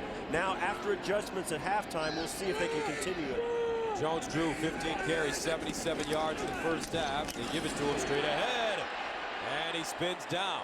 at the 45. Bernard Pollard with the saving tackle, because if he could have gotten away from the safety, he had nothing but green in front of him. Yeah, you'll watch. He's going to come right down here, and Bernard Pollard is going to have to make the touchdown saving tackle right there. And if you can see the size of that hole come out as Maurice Jones-Drew just cuts it back up inside the middle, and that's where he's done most of his damage, right between the tackles. 9-yard gain, first down. Jones-Drew again. And this time he'll gain 3 yards. Brian Cushing. When I came into the league, the guys I came in with were the guys who were young players with Earl Campbell. And they said, a lot like Maurice Jones-Drew, when those guys get to the fourth quarter, those defenders just get tired of tackling them. They are such physical runners, they start to flinch a little bit, and they start to tackle a little softer, and they start to try and wrestle him to the ground rather than hit him. And those 2-yard gains turn into 5- and 6-yard gains and touchdown runs. 2nd and 7 at the 48. David Garrard in trouble. Garrard sacked. Great pressure by the Houston Texans. Mario Williams with the sack, 2nd of the day. Brian Cushing there as well. Well, I think this is David Garrard trying to be something he's not. When that happens, he just hesitates a little bit. He doesn't tuck that football and run quickly enough. No question, the Texans bring a 5-man rush. They've got good pressure. Right there, David Garrard didn't see it in time and break contain. If he can do that, he can still make a positive. But I think he was really thinking still about trying to throw it, and it was too late. Amobi Okoye also in on that play. 3rd down at 14, over the middle, incomplete. Wow, Mike Sims-Walker dropped one, and David Garrard, hanging in there until the last moment, is taking a beating. What a great play by David Garrard, and he was just let down by Mike Sims-Walker right there, right in his breadbasket. But you know what? You got Bernard Pollard coming across the top, and that'll make anybody flinch, Steve. I understand it, but you can't let that happen. I get it. Jacoby Jones back deep. Lets it go over his head and out of the end zone. 8:40 to play in the 3rd. Texans getting the pass rush on Garrard. 7-point gain. We want to thank the MetLife Blimp for providing aerial coverage of all the drama below. Look for the MetLife Blimps, Snoopy 1 and 2, when they pass through a town near you. Gus Johnson, Steve Tasker. Here come the Texans, down now 17-10. First down at their own 20. Schaub, play fake. Schaub, and he skips that one to Vontae Leach. Yeah, the secondary of the Jaguars doing an excellent job today. The pass rush hasn't been as fierce as they would like at Jacksonville, but the coverage in the back of the defense has been outstanding. The linebackers dropping right back into the right zones. They're getting the double team on the right guy in the pass coverage, and Matt Schaub is really having a hard time finding anybody. 2nd down and 10 at the 20. Andre Johnson goes in motion. Schaub looks that way, finds him, and Johnson tries to turn it up. It's chopped down at the 33. 13-yard gain. Derek Cox makes the tackle. And they bring Johnson in motion, and what that does is makes him hard to find. It gets him the matchup with Cox, but they've got to find him. They can't anticipate where Johnson's going to end up in the formation, so it's harder to double team him. And that single coverage is just too easy to beat. Arian Foster with the lane. Foster accelerates through the hole and gets to the 47, a 13-yard gain. Justin Durant. Steve, how can a kid like this, he's in his 2nd year out of Tennessee, go undrafted? What happened? How do the experts miss on a young man that comes into the league and is now the top rusher? They miss all the time. They always miss somebody. And it's rare that a guy like that gets missed, but it happens all the time, every year. First down and 10 at the 36. This time Ward comes in. But it also, I think, has something to do Courtney Green with the tackle, with the system. When you look at this Gary Kubiak system, which comes from Mike Shanahan, in Denver, Mike Shanahan would have a 1,000-yard running back every year. He'd find a guy off the street, and then they'd kick him out and get another guy. Yeah. Well, and that's not to take anything away from Arian. Well, he's a good runner, and I'll tell you what, there are 31 other teams in the league who would sign him up in a minute right now. 2nd down and 4 at the 48.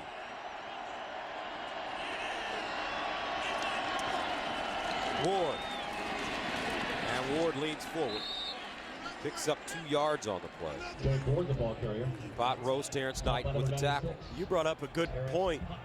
Arian Foster has put up MVP-type numbers. He hasn't been mentioned in that, but look at this. He leads all players, that includes kickers, in points in the second half of games. All the rest of those players are kickers. Yeah. Oh, no running back, no wide receiver. Nobody can touch this guy for the number of times he gets to the end zone in the second half of games. And let's face it, the second half's the most important half. 3rd down and 2 at the 46. Foster back in the game. Texans 3 of 7 on conversions. Flag on the play. Schaub underneath, and it's caught by Mr. Anderson. David Anderson with the reception, a 19-yard gain, but let's see. Yeah, this is going to be against the Texans. It'll be, against Offside. Jacksonville. Defense number 93. Penalty has declined. Result of the play, 1st down. Tyson Alualu, the rookie. Yes, right here. He's just going to jump in just before the snap, and that's what causes the offensive. Right here, it doesn't matter. It really doesn't matter that Wade Smith had to stand up, and that's a reaction. And Alualu was in the neutral zone. David Anderson coming in. 1st down now, the 27. Schaub dropping, looking, fires, caught again. And this time it's James Casey. Stopped by Courtney Green, an 18-yard pickup. Well, Casey dropped a touchdown at the goal line in the first half. He makes up for it right here. Nice little crossing pass. Good stick on the crossing move. And all of a sudden, the Texans come out after halftime, and they look like a different team in a different game. 1st down and goal to the 9-yard line. Texans down by 7. Arian Foster. Low back, play action. Schaub, end zone, touchdown, Andre Johnson. And with 5:10 remaining in the 3rd quarter, Houston will line up, trying to tie this game at 17. And we spoke about it in the open, Gus. Everything it's better because of Arian Foster. Now, with the play fake, look at Rashean Mathis. He just leaves. Just absolutely leaves with the play fake. And Andre Johnson is by himself. Rashean Mathis took a gamble and lost. 4th receiving touchdown of the season for Andre Johnson. Extra point up, and good. 8 catches, 127 for the natural Andre Johnson, and we have a tie ball game, 17 apiece.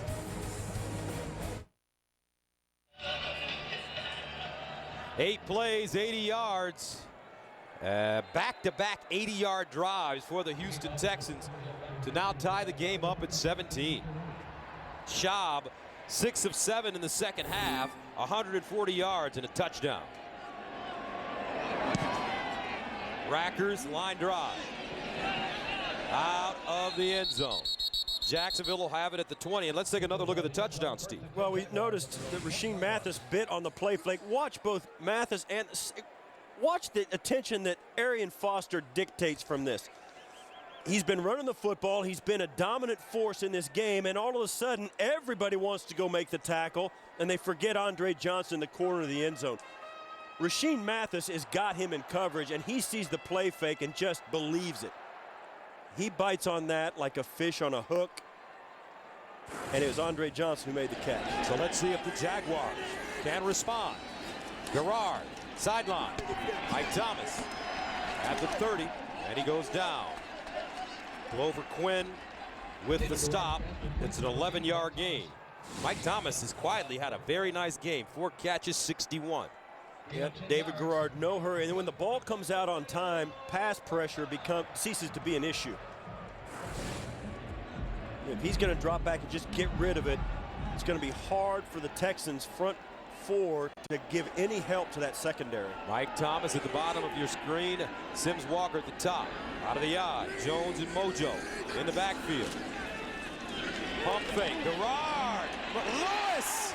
And Mercedes Lewis took a pounding, but held on to the ball and gets up. An 18-yard gain. Eugene Wilson and Quinn combining on the tackle. Boy, I'll tell you, Mercedes Lewis, they're in motion, makes the inside move on Cushing. When he gets up the inside edge of the numbers, you can see it. Everybody converges on him. Eugene Wilson, there's Garrard in the pocket. But man, when Mercedes Lewis stands up from that one, you know he won that battle. 2 catches, 23 yards for Mercedes. First down at the 49. Play fake. Garrard looking. Mojo in space. And he gets crunched by Pollard. They are laying some wood on the field now, folks. I tell you what, Bernard Pollard may not be the best in coverage, but he will knock you out. Well, he's already caused 1 incompletion just because of his presence. And you'll see this. Maurice Jones-Drew is kind of working on Cushing, hesitates, and that gives Pollard all the time he needs to come in and make a hit. And Maurice Jones-Drew knows when you have the ball in your hand, violence is coming. 14-yard gain, though, for Mojo. 1st and 10 at the 37. Inside handoff, Jones. And getting back to Pollard, Steve, remember when we talked to him earlier during the year, and he told us after he got cut by Kansas City that it really shook his entire world. He went home, he was trying to figure out what to do. At times he would just break out in tears because he was so nervous about what was going to happen to his career, which meant his family. Well, and then he came in and got the opportunity in Houston and really exploded. He said he was going to be a different player, and he has been. He's been a completely different guy than the one that was in Kansas City. And he's also captain today. 2nd down and 9 to the 36. They fire it out. Thomas. And Thomas out of bounds. Eugene Wilson pushes him out of bounds. So just like that, 11-yard gain. Jacksonville dinking and dunking their way up the field. Yeah, and that's David Garrard spreading the football around. I mean, Mercedes Lewis, Mike Thomas, Sims Walker, of course, Maurice Jones-Drew, and they've even handed it off to Greg Jones just a moment ago. Everybody's carrying the football, and that's the way people are attacking the Houston Texans defense. If you spread the football around, they really struggle stopping you. First down. Here comes a blitz. Jacksonville picks it up. Running it. And Sharpton brings down Maurice Jones-Drew. Now tonight on 60 Minutes, the first living soldier to earn the Medal of Honor since Vietnam. Plus, could the answer to our energy problems be right under our nose? Find out tonight on 60 Minutes, only CBS. 2nd down and 12 for Jack Del Rio's Jaguars at the Houston 27. Time running out here in the 3rd quarter. Brian Cushing missed the first 4 after violating the league's substance abuse policy. 2nd down and 12. Garrard rolling. Wants to run it. Pulls it down. Out of bounds. At the 25. Brian Cushing chasing him. 2-yard gain. We talked to David Garrard yesterday. He wants to run the ball more. Yeah, he does. And he knows he's good at it, and he's a big, tough runner. And you see there, he tucks it under, then thinks he's going to throw it again, and just gets out of bounds, maybe for a loss of a half a yard. But that's one of the things that he knows is a real compliment to his game. He is a good passer of the football. He's an accurate passer. But when he runs the football, he becomes doubly effective because of his ability to make first downs and put pressure on the defense. Big play here. 3rd down and 11 at the 26. They're 3 of 7 on conversions. They need to go to the 15. Gerard out of the gun. Gerard caught, but not enough for the first down. And that's Zach Miller, but Eugene Wilson with a very nice tackle. A 10-yard gain. So now the Jaguars have a decision to make. I think they're going to try and go for it. Mercedes Lewis walks onto the field along with Greg Jones, the fullback, and it was just short of the 15-yard line, which is line to gain. So they got about a yard, a little over a yard to go. So this is pretty much Jack Del Rio's walking down to get a look at it himself. And that takes us to the end of the third quarter. Game tied at 17. We'll return to Jayville after this message and a word from your local station.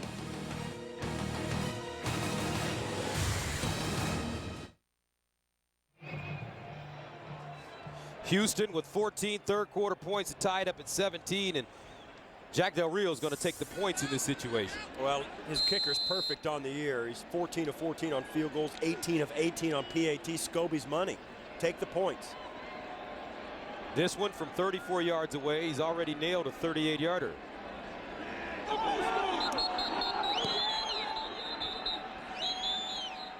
And a false start against. False start. Offense, number 63. 5-yard penalty remains, 4th down. And that is the 4th false start penalty. This time Brad Meester, the center. Well, he's the center. He's playing out here in field goal. And these guys switch around in field goal. Long snapper is actually Jeremy Kane. But Meester stays in, as do all the offensive linemen, so they can protect down inside against a huge rush. So Scobie from 39 yards away. Uh-oh. And he pushed it. Wow. First miss of the season for Josh Scobie. After an offsides penalty, after an illegal procedure penalty, your kicker misses his first one of the season. Inexcusable. 17-17, start of the 4th.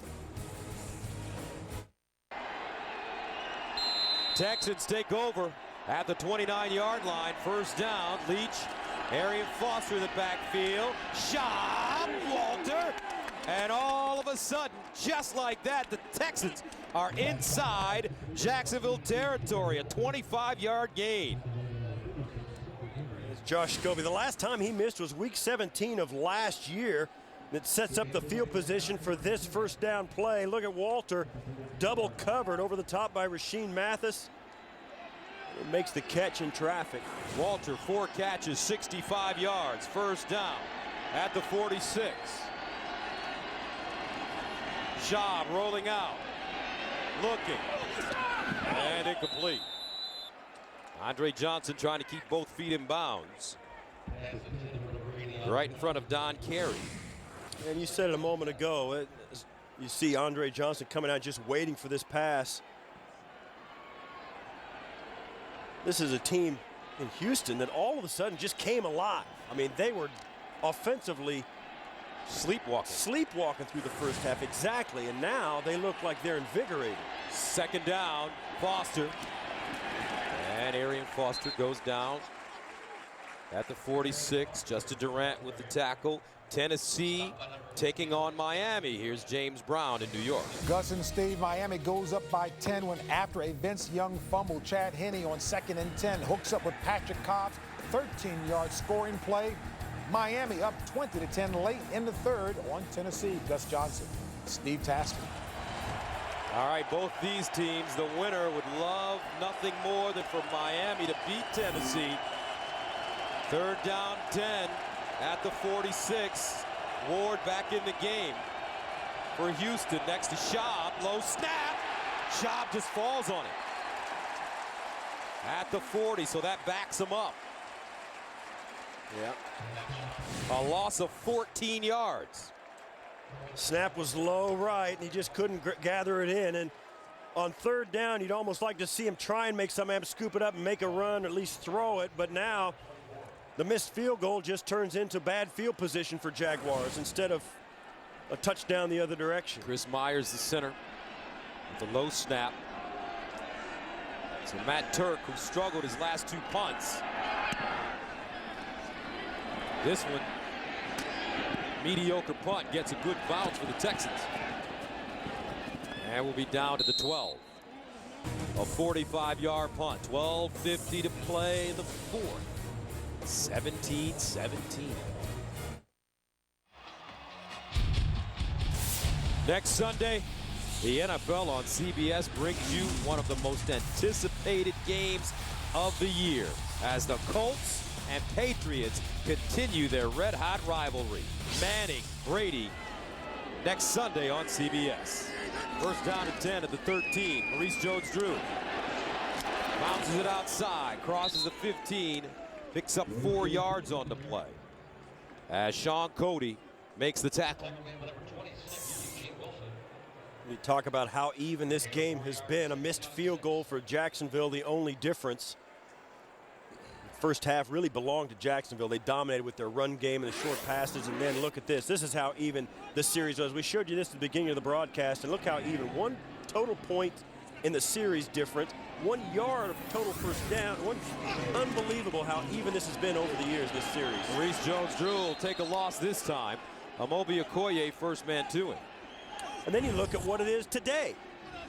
Only a slight difference in total yards and only 1 third down conversion difference. Look at these two teams are so evenly matched. And you know, you talk about this, Gus, about, well, we always say about how division games are tougher because there's such a level of familiarity, and both these teams acknowledge that there is. And both head coaches, both quarterbacks, you know, there's just no surprises, which is why these games are so difficult and so competitive. Jacksonville facing a 3rd and 12 at the 11. Rashad Jennings in the game. They need to go to the 23.5 for a first down. Gerard. Mike Thomas first down, and he took a lick by Kareem Jackson. Holds on and gains 13 on 3rd down and 12.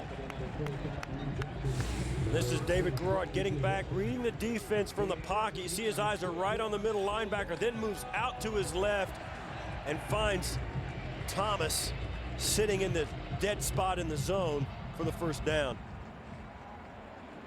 First down, Jacksonville. 6 catches, 85 yards for Thomas Jackson, the rookie out of Alabama. Shaken up on the play.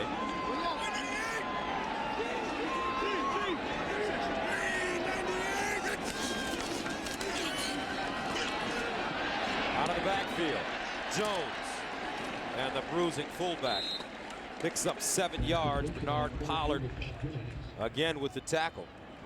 I like the fact that the Jacksonville Jaguars, even though Maurice Jones-Drew has played so effectively in this game, you've got to spread the football around. Give Greg Jones a chance to catch it. Give Mike Thomas a chance to carry the football. And I wouldn't be surprised, too, if they don't let David Gerard have a bootleg keeper or just for a first down on short yardage. Spread the football around. Don't ask too much of Maurice Jones-Drew. It's a long season left. 2nd down to 3 at the 31. And the handoff. Maurice Jones-Drew. Ryan Cushing with first contact. Tennessee and Miami continuing to battle. Here's JB in New York. Hey, Gus, Vince Young looking to atone for a fumble that turned into Miami points on 3rd and 3. Hooks up here, Gus, with Nate Washington, 14-yard pass play. That capped an 11-play, 73-yard drive. Tennessee now within 3 of Miami late in the 3rd. Gus Johnson, Steve Tasker. All right, JB. Here in Jacksonville, our score is tied at 17 apiece. Big game in the AFC South. These two teams chasing Tennessee and Indianapolis. First down. Chasing by 1 game. And you think, too, it's incredible to think about. The loser of this game is going to be in last place in the division. But at the end of the weekend, the winner could be in first place. Particularly if Tennessee doesn't win in Miami and the Colts lose. If that just means the winner of this game is in the tie for first place, or the Colts are on the bye. They can't lose ground. Here's David Gerard, fires and caught. I hate the bye week. You hate the bye week. Quinn with the tackle and a 6-yard gain. You think about the Colts coming back to play the New England Patriots next week and what that game will mean in this division. Both these coaches, and I think this one, particularly Kubiak, built his team to beat the Indianapolis Colts. And so did the rest of the teams in this division. And you see how these teams play against each other, how dead even it is. It's really amazing how these teams battle week in, week out. David Gerard's getting hot now. He's hit 8 in a row. Out of the pocket, pumps it, wants to run and goes down. Nice open field tackle by Glover Quinn. Glover Quinn has really done a nice job today. Yeah, he's done an excellent job coming up and making tackles. He's batted balls down. Good defense as well. Second-year player out of New Mexico. Yep. Mike Sims Walker, he's going to come open across the field right there. But by that time, I think David Garrard had decided to tuck it and run. We thought David Garrard might carry the football on a little boot, and I think that was a run-pass option right there. He chose to tuck it and go. 3rd down and 1 at the 43. Quarterback sneak. I don't know. I don't think he got there. Mario Williams, first man out of the pile, saying, I don't think he got not this time. They're not giving him the spot.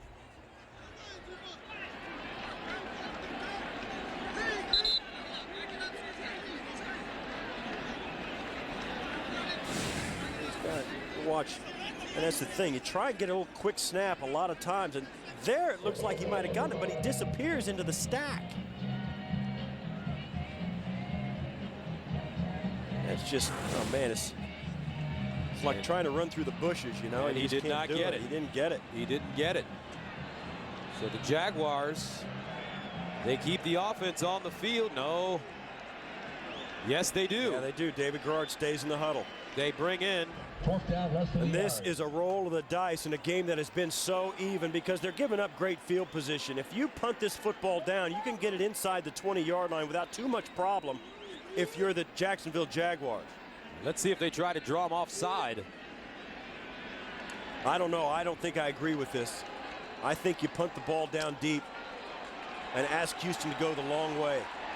Now they may not snap this ball. It may be the dummy play. Jones drew in the backfield. 4th and inches. Quarterback sneak. And David Garrard gets it. First down. Wow, that quarterback came through for his head coach. That's a roll of the dice that comes up lucky right here. Watch David Garrard picks a side, stays on his feet, and then gets some help there from Greg Jones, the fullback, too. See, that's a smart play by Garrard. Make sure he keeps his feet, doesn't let his knee touch, and drives forward. Wow. Huge 3rd down conversion, 4th down conversion. First down and 10 at the 48. 10th play of the drive. Garrard, pump fake, looks backside. Miller cuts it back. Look at the big boy rumbling in the end zone. Touchdown, Jaguars.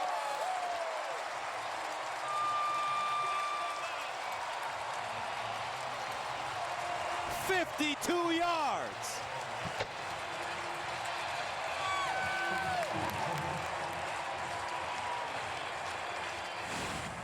The secondary just flat forgets about Zach Miller. Look as he comes out, he's gonna go up the field, then he just falls in. Garrard sees him.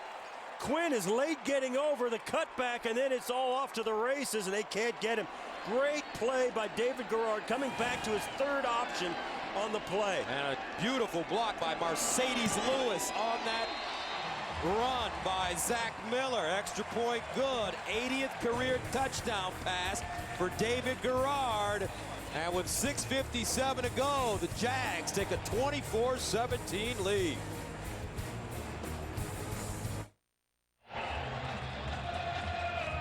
Zach Miller with a 52-yard reception for a touchdown. And that's his first receiving touchdown of the year. 10-play, 87-yard drive. David Garrard, 9 straight completions, as well as that gamble on 4th and inches. And Jacksonville takes a 24-17 lead. Jacoby Jones takes a knee. Another look at Zach Miller gliding into the end zone. 24-17.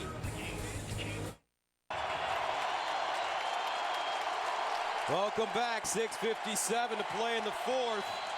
Matt Schaub over the middle. Andre Johnson.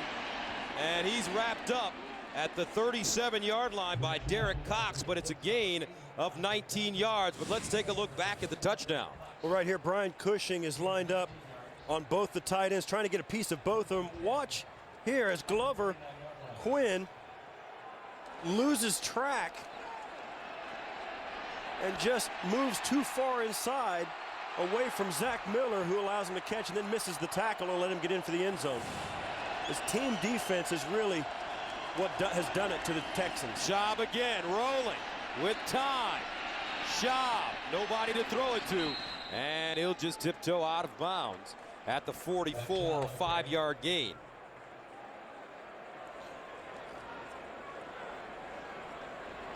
So for the Houston Texans this year. This is the points that they've scored and the points that Jacksonville has allowed. And it looks way in favor of the Houston Texans, and they're going to need it.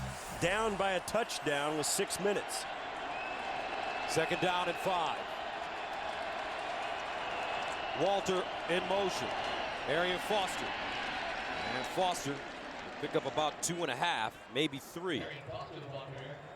Darrell Smith rings him down. 14 carries, 44 yards today for Arian Foster. Yeah, this 3rd and 1 brings up, it's a great job by Matt Schaub on that 1st down play, just scrambling, not finding him, getting a 5-yard gain, allowing him to hand the ball off, set him up for a 3rd and short, a much easier conversion. 3rd down 1 at the 48. Johnson in motion. Schaub will throw it. Schaub up top. Double move, Andre Johnson, and a flag. Andre Johnson beating Rasheem Mathis again. Pass interference will go against the former Pro Bowler. Pass interference. Defense, number 27. Spot of the foul. Automatic. 1st down. It's almost like Matt Schaub knew what was happening. Andre Johnson runs an out. Watch, he'll turn out, look for it, and then up. An out and up, and Rasheem Mathis is had right there. And then you see him. He's just trying to catch up. Matt Schaub throws it short. And you really wonder why Matt Schaub didn't throw the football up high. You always know that if the ball's short and the receiver has to come back through the defender to get it, it's going to be pass interference. Matt Schaub threw it the right way. 22-yard penalty. 1st and 10 of the 30.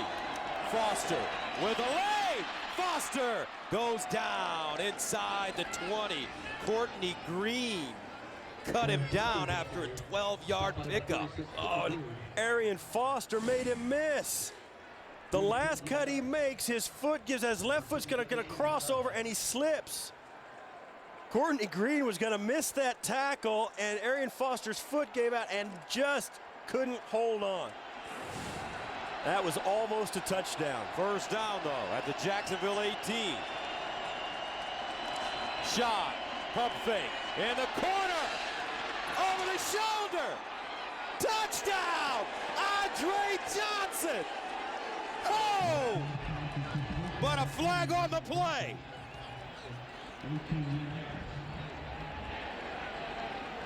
Yeah, there's a flag at the line of scrimmage in the area of holding and also in the secondary.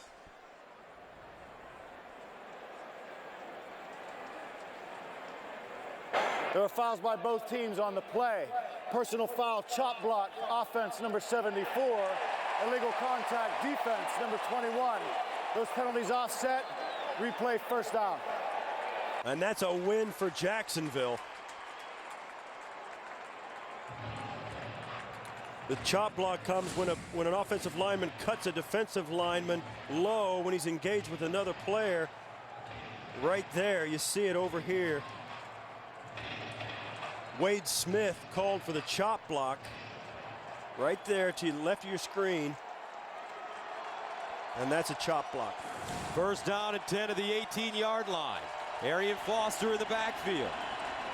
Here's Schaub looking again.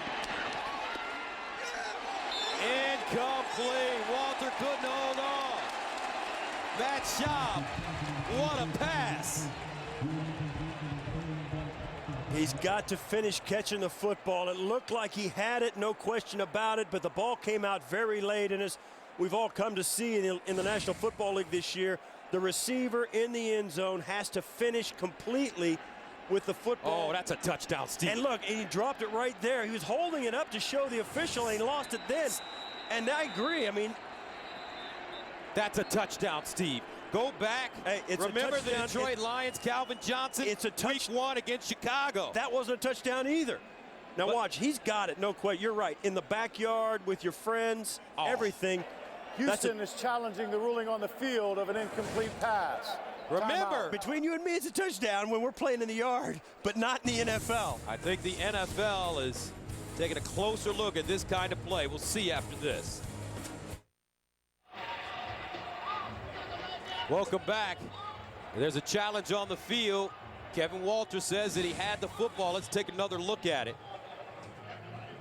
And as we said before we went, Gus, your friends and everything, that's it. But watch, you see there, Cox's foot hits his arm and knocks the play loose. Let's go back. Week 1, Detroit's Calvin Johnson caught an apparent go-ahead touchdown from Sean Hill with 12 seconds left, but referee Gene Steratore ruled that Johnson did not maintain possession of the ball throughout the entire process of the catch. Chicago held on for a 19-14 win, and that's Gene Steratore right there. And since then, the NFL has come back and said that should have been ruled to catch, and they've taken a closer look at the rule.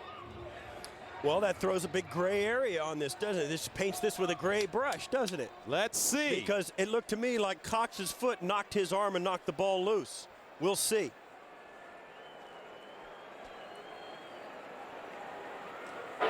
After review, it has been determined that the receiver maintained possession and performed the second act by raising the football still in his possession.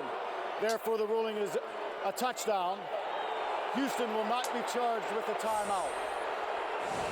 18-yard touchdown for Walter. And you see it here, and we said it. He's caught it. That ball, the ball should be dead to watch. And then it comes out after Cox's foot hits his right forearm when he holds the ball up to show the official that, yes, indeed, he caught it.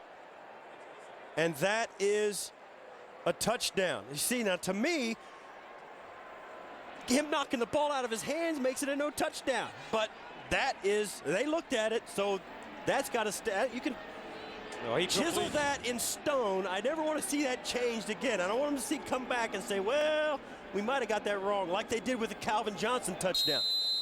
If that's not a touchdown, if that's a touchdown, fine. Call it like that all the time. So Neil Rackers comes in to attempt the extra point. And it's good. 4:19 to play. And a flag on the play.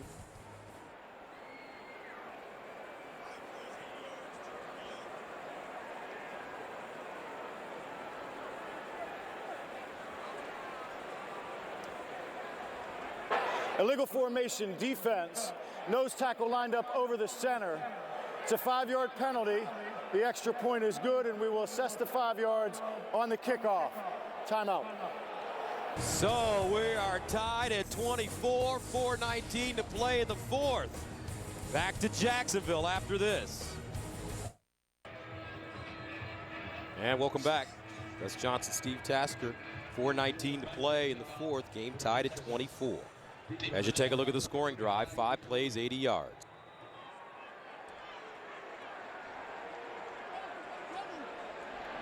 We got to cover it. So Rackers sends it away. Deji Kareem brings it out 8 yards deep. And Kareem fumble.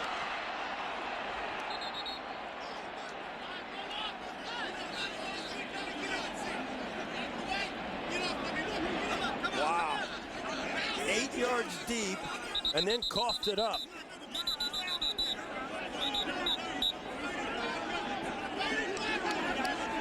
And I'll tell you what, the strongest cat gets it in there. The guy that starts out with it may not be the one who ends up with it. So Jacksonville will hold on as Deji Kareem, the rookie, manages to come up with the football. Yeah, he was down anyway. It would have come back as a fumble anyway inside the 20, and they could challenge the spot right there too, could the Texans, and say that it was down into 16 rather than 20. But he's down. 24-24, Texans and Jags. First down with David Garrard at his own 20. Garrard to throw. Sideline, Mercedes Lewis Lowers his shoulder as he crosses the 30 and gets to the 34-yard line. That's a 13-yard gain. Now coming up on the Subway postgame show, join JB, Dan, Shannon, Boomer, and Coach C for all the latest NFL scores and highlights. That's coming up on the Subway postgame show.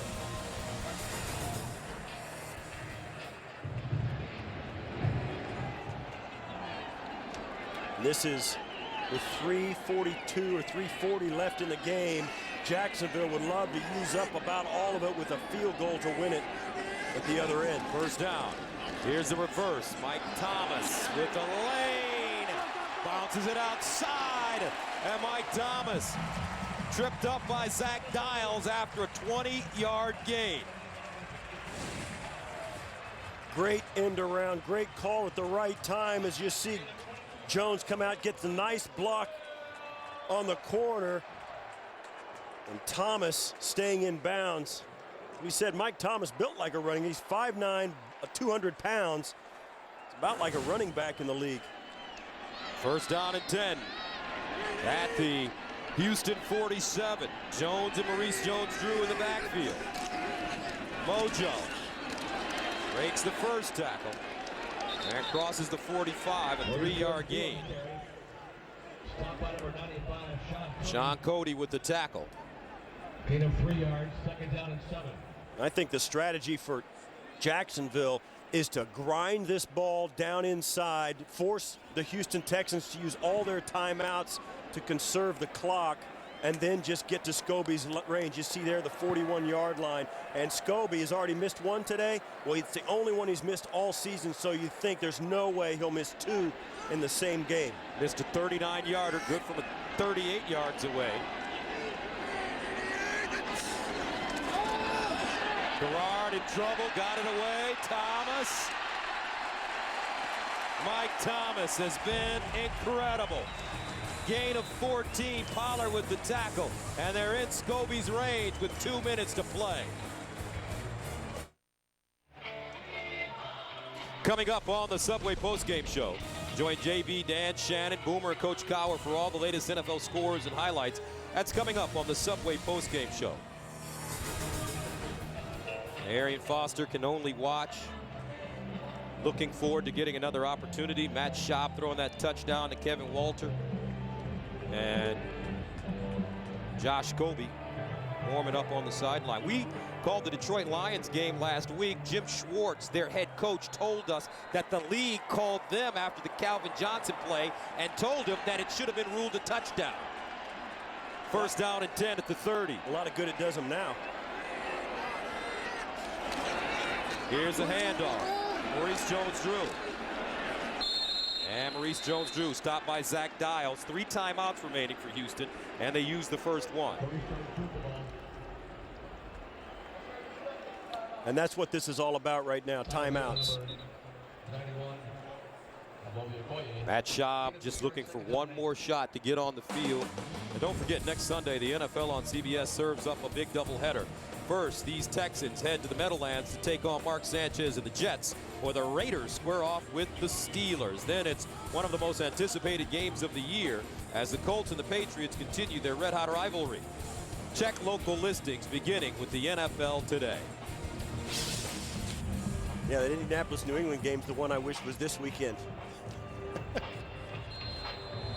Well, you have to wait a week.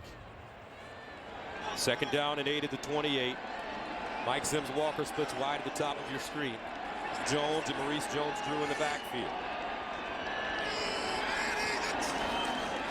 Here's the pitch. Maurice Jones-Drew with running room. Flag on the play as he stopped at the 20 by Eugene Wilson. And this is huge. If this is a hold, this will move them back to the 40-yard line and changes things. Offense, number 75. 10-yard penalty.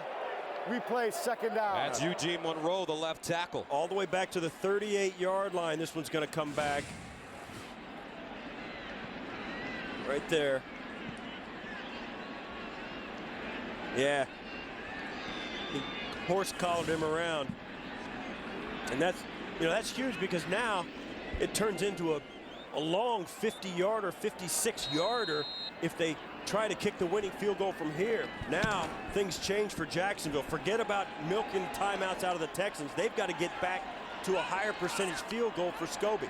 Second down and 18 at the 38. Gerard, sideline, Mercedes Lewis. And he gets down to the 32 as Brian Cushion brings him down. Yeah, and there's one more thing about this. If the Jaguars do take, as the Texans take their second timeout, if the Jaguars do attempt this field goal with, say, 50 seconds left rather than 10, the Texans are going to get great field goal if it's not good, a great field position if it's not good. So there's a double-edged sword. Kubiak can get the football back for his football team using these timeouts and keep them clear outside the 30-yard line. That's a very iffy field goal, even if it is Josh Scobie kicking it. So a big 3rd down and 12 here. The first down, as you mentioned, Steve, not the point, but just to get a couple of extra yards to get inside Scobie's range or get closer for Scobie. David Garrard, 12 straight completions.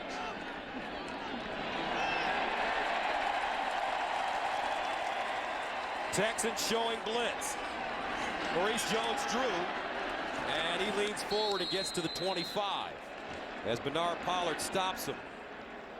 So Houston calls their final timeout with 1:39 to go. And this is, look at Josh Scobie as he comes on the field. This is his only miss of the year. And it's interesting because you'd think Kubiak would like to ice him with a timeout. He just had to use his last timeout. There'll be no icing Scobie here. And that miss followed where his own teammate iced him. When Brad Meester twitched at the offensive line, they had to stop the play, back it up 5 yards, and that led to the miss. His own teammate iced him. So this will be a 43-yard attempt for Josh Scobie. 9 of 9 this year from 40+ yards. He missed a 39-yarder earlier. Oh, he just hooked it. He shanked it. It was deflected, I think.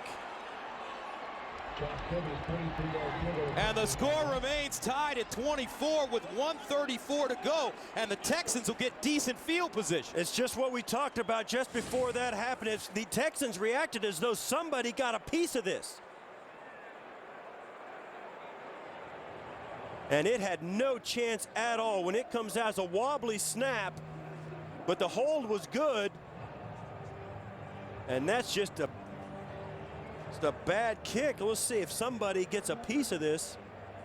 I don't know. I don't know that anybody got a piece of it, but obviously as soon as it left his foot, it had no shot. No, I think he just mishit it. So the Texans take over at their own 33, no timeouts. Jacksonville with 3 timeouts. Arian Foster in the backfield with Schaub. Here's Schaub, screen. Foster trips, gets up, and goes down. At the 36, a 4-yard gain. Where do they need to go to get in Neil Racker's territory, Steve? They've got to get to the same yard line that the Jaguars were trying to get to, the 40-41-yard line, but at the end of regulation, there's no reason not to try a 59-yarder and just let him try it. 2nd and 6. Schaub pulls it down on the move. Schaub looking for the first down, and he gets out of bounds, stopping the clock at 1:01. Now, right now, 1:01 is a long time, particularly with an offense as capable as Houston's offense. The timeouts, you'd like to have them, but with 1:01, and they only need to get from the line of scrimmage now maybe 15 to 20 yards to give them a legitimate shot. Anything more than that is gravy. So 1:01 is plenty of time, particularly with a first down play. Andre Johnson splits wide to the top of your screen. Kevin Walter has been big in this game. Schaub, sideline, and this time it's Anderson. David Anderson with an 8-yard gain. Clock continues to run. No timeouts for Houston. Hurry up offense being applied by Schaub. 2nd down and 2. Game tied at 24. Schaub drops over the middle. Walter down at the 40. They're going to have to spike it right now. They'll have to spike it here to stop the clock. Now with 22 seconds left, they've got to use the clock wisely. There may be enough time to complete a pass and then spike it again. But on second down, that'll be it. And Steve, as you've always taught me, it's going to be hard. They can't take a sack. Well, they can't take a negative play. Matt Schaub, the number one thing he cannot do is take a sack. They cannot take a negative play. Right now, it's a 58-yard field goal attempt, which is not out of the realm of possibility. But they can't take a negative play. Second down and 10 at the 40. Here's Schaub to throw. Underneath and a flag on the play. Oh, a false start penalty against Houston. Play. There's a negative play. Now, they may put, if the play didn't happen, they may put the time back on the clock. They do put the 22 seconds back. Prior to the snap, it's a false start offense, number 85. It's a 5-yard penalty, second down. That's a tight end, Joel Dreesen. And there's the negative play they couldn't afford to take, but the clock is stopped anyway. So now they've, right here, you see there, it just took just a quiver. Second and 15 at the 45. Schaub looking. Schaub to the sideline, and he wisely just throws it out of bounds with 16 seconds left. Yeah, they were trying to work the top of to the left side of the offense. They had 3 receivers, having one guy go short to the out of bounds, which was Anderson, which is who Schaub threw it over the top of. But Schaub thought about running it and realized he couldn't do it.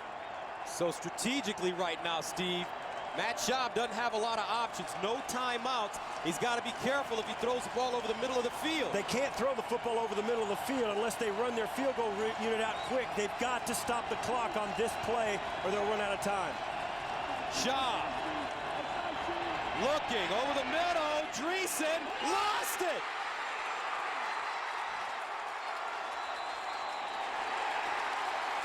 And Jacksonville has the ball with 8 seconds to go.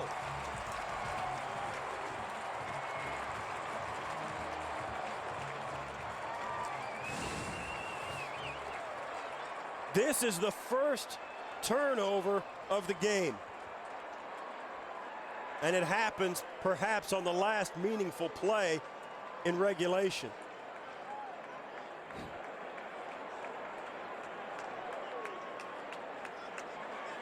Great play by Considine, never giving up, never giving in, making the tackle, stripping the football, heads up play by the defender. Do you think, Steve, that even if Dreesen would have held on to that football, they would have been able to get the field goal unit on and kick a field goal? I don't think so. With no timeouts? 8 seconds left on the clock, they would have had to get up, and right away, they couldn't spike the football because it's just about short of the first down. Now, it would have been short of the first down. So they would have had to spike the football. And they couldn't because it would have been fourth down. If they spike it, they give the ball over on downs. They would have had to run their field goal team onto the field and try a hurried attempt, which teams practice, but you practice it with like 12, 15 seconds, not 8. That would have been impossible. So it was a desperation play that went awry for Houston to begin with, and it ended in the turnover. So David Garrard comes to the line of scrimmage, 8 seconds left, 2 timeouts. He's got a kicker with a big leg if he can come up with one decent completion. Garrard to the sideline. And out of bounds goes Mercedes Lewis with 3 seconds to go. Well, they're going to try and set up for a Hail Mary. With 3 seconds, that's the only chance they've got, and it could turn into a Cal Stanford play. There's no ban. But they're going into overtime, and a lot of coaches don't want to do that because a lot of people feel like you lose the coin flip, you lose the game. They don't want to leave it up to a coin flip. Houston in the prevent defense. 3 receivers at the bottom for Jacksonville. And somebody jumps offside. Antonio Smith. Offside. Defense number 94 unabated to the quarterback. 5-yard penalty, first down. Well, now it brings it to the almost the 50-yard line. I mean, you can't miss it. I mean, this is like, that's the elephant in the room. No offense to Antonio Smith. And that gives him now, David Garrard can throw it to the end zone now. And it's going to be up to the front 7 of the defense to either put enough pressure on him that he can't make a good throw or just depend on the deep guys to knock it away. Garrard steps up, fires, Mike Sims Walker, knocked down. Oh, he caught it! Oh, unbelievable! Mike Thomas, touchdown Jags! Ball game, 50 yards! Whoa!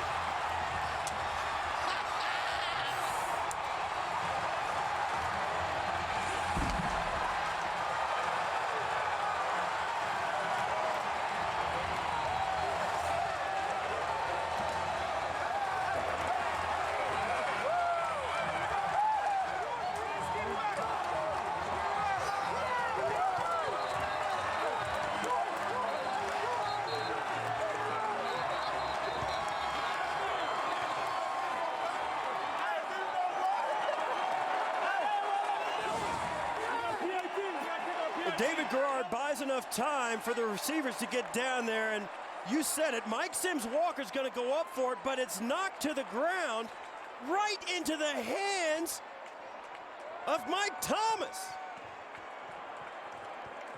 Glover Quinn knocks it down with both hands like a volleyball player, spiking it over the net right into the catch of Mike Thomas. Unbelievable.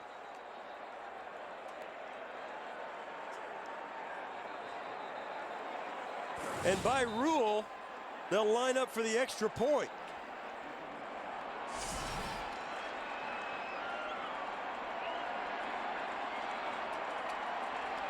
Absolutely amazing.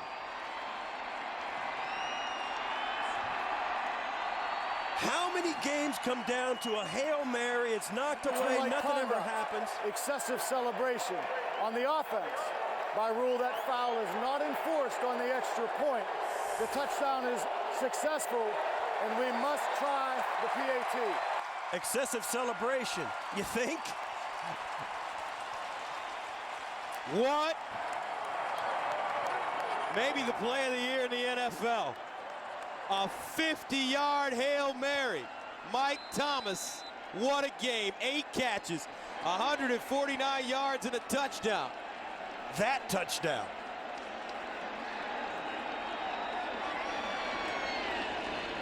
Extra point, good. David Garrard, big strong arm QB. Let's this one go. Mike Thomas, right place, right time. Unbelievable. Glover Quinn, you see it, he does it, he knocks it away. The only thing else he could have done was to catch it. And right there, knocks it down as hard as he can, knocks it away. You know he's been coached to do that. Just knock it down, get it out of the play, get it out of the end zone, and all of a sudden it ends up in the hands of Mike Thomas. Scintillating finish in Jacksonville as the Jags win it 31-24 on a last-second play. Mike Thomas with the huge touchdown. For Steve Tasker, this is Gus Johnson saying so long from Jacksonville. You've been watching the National Football League on CBS.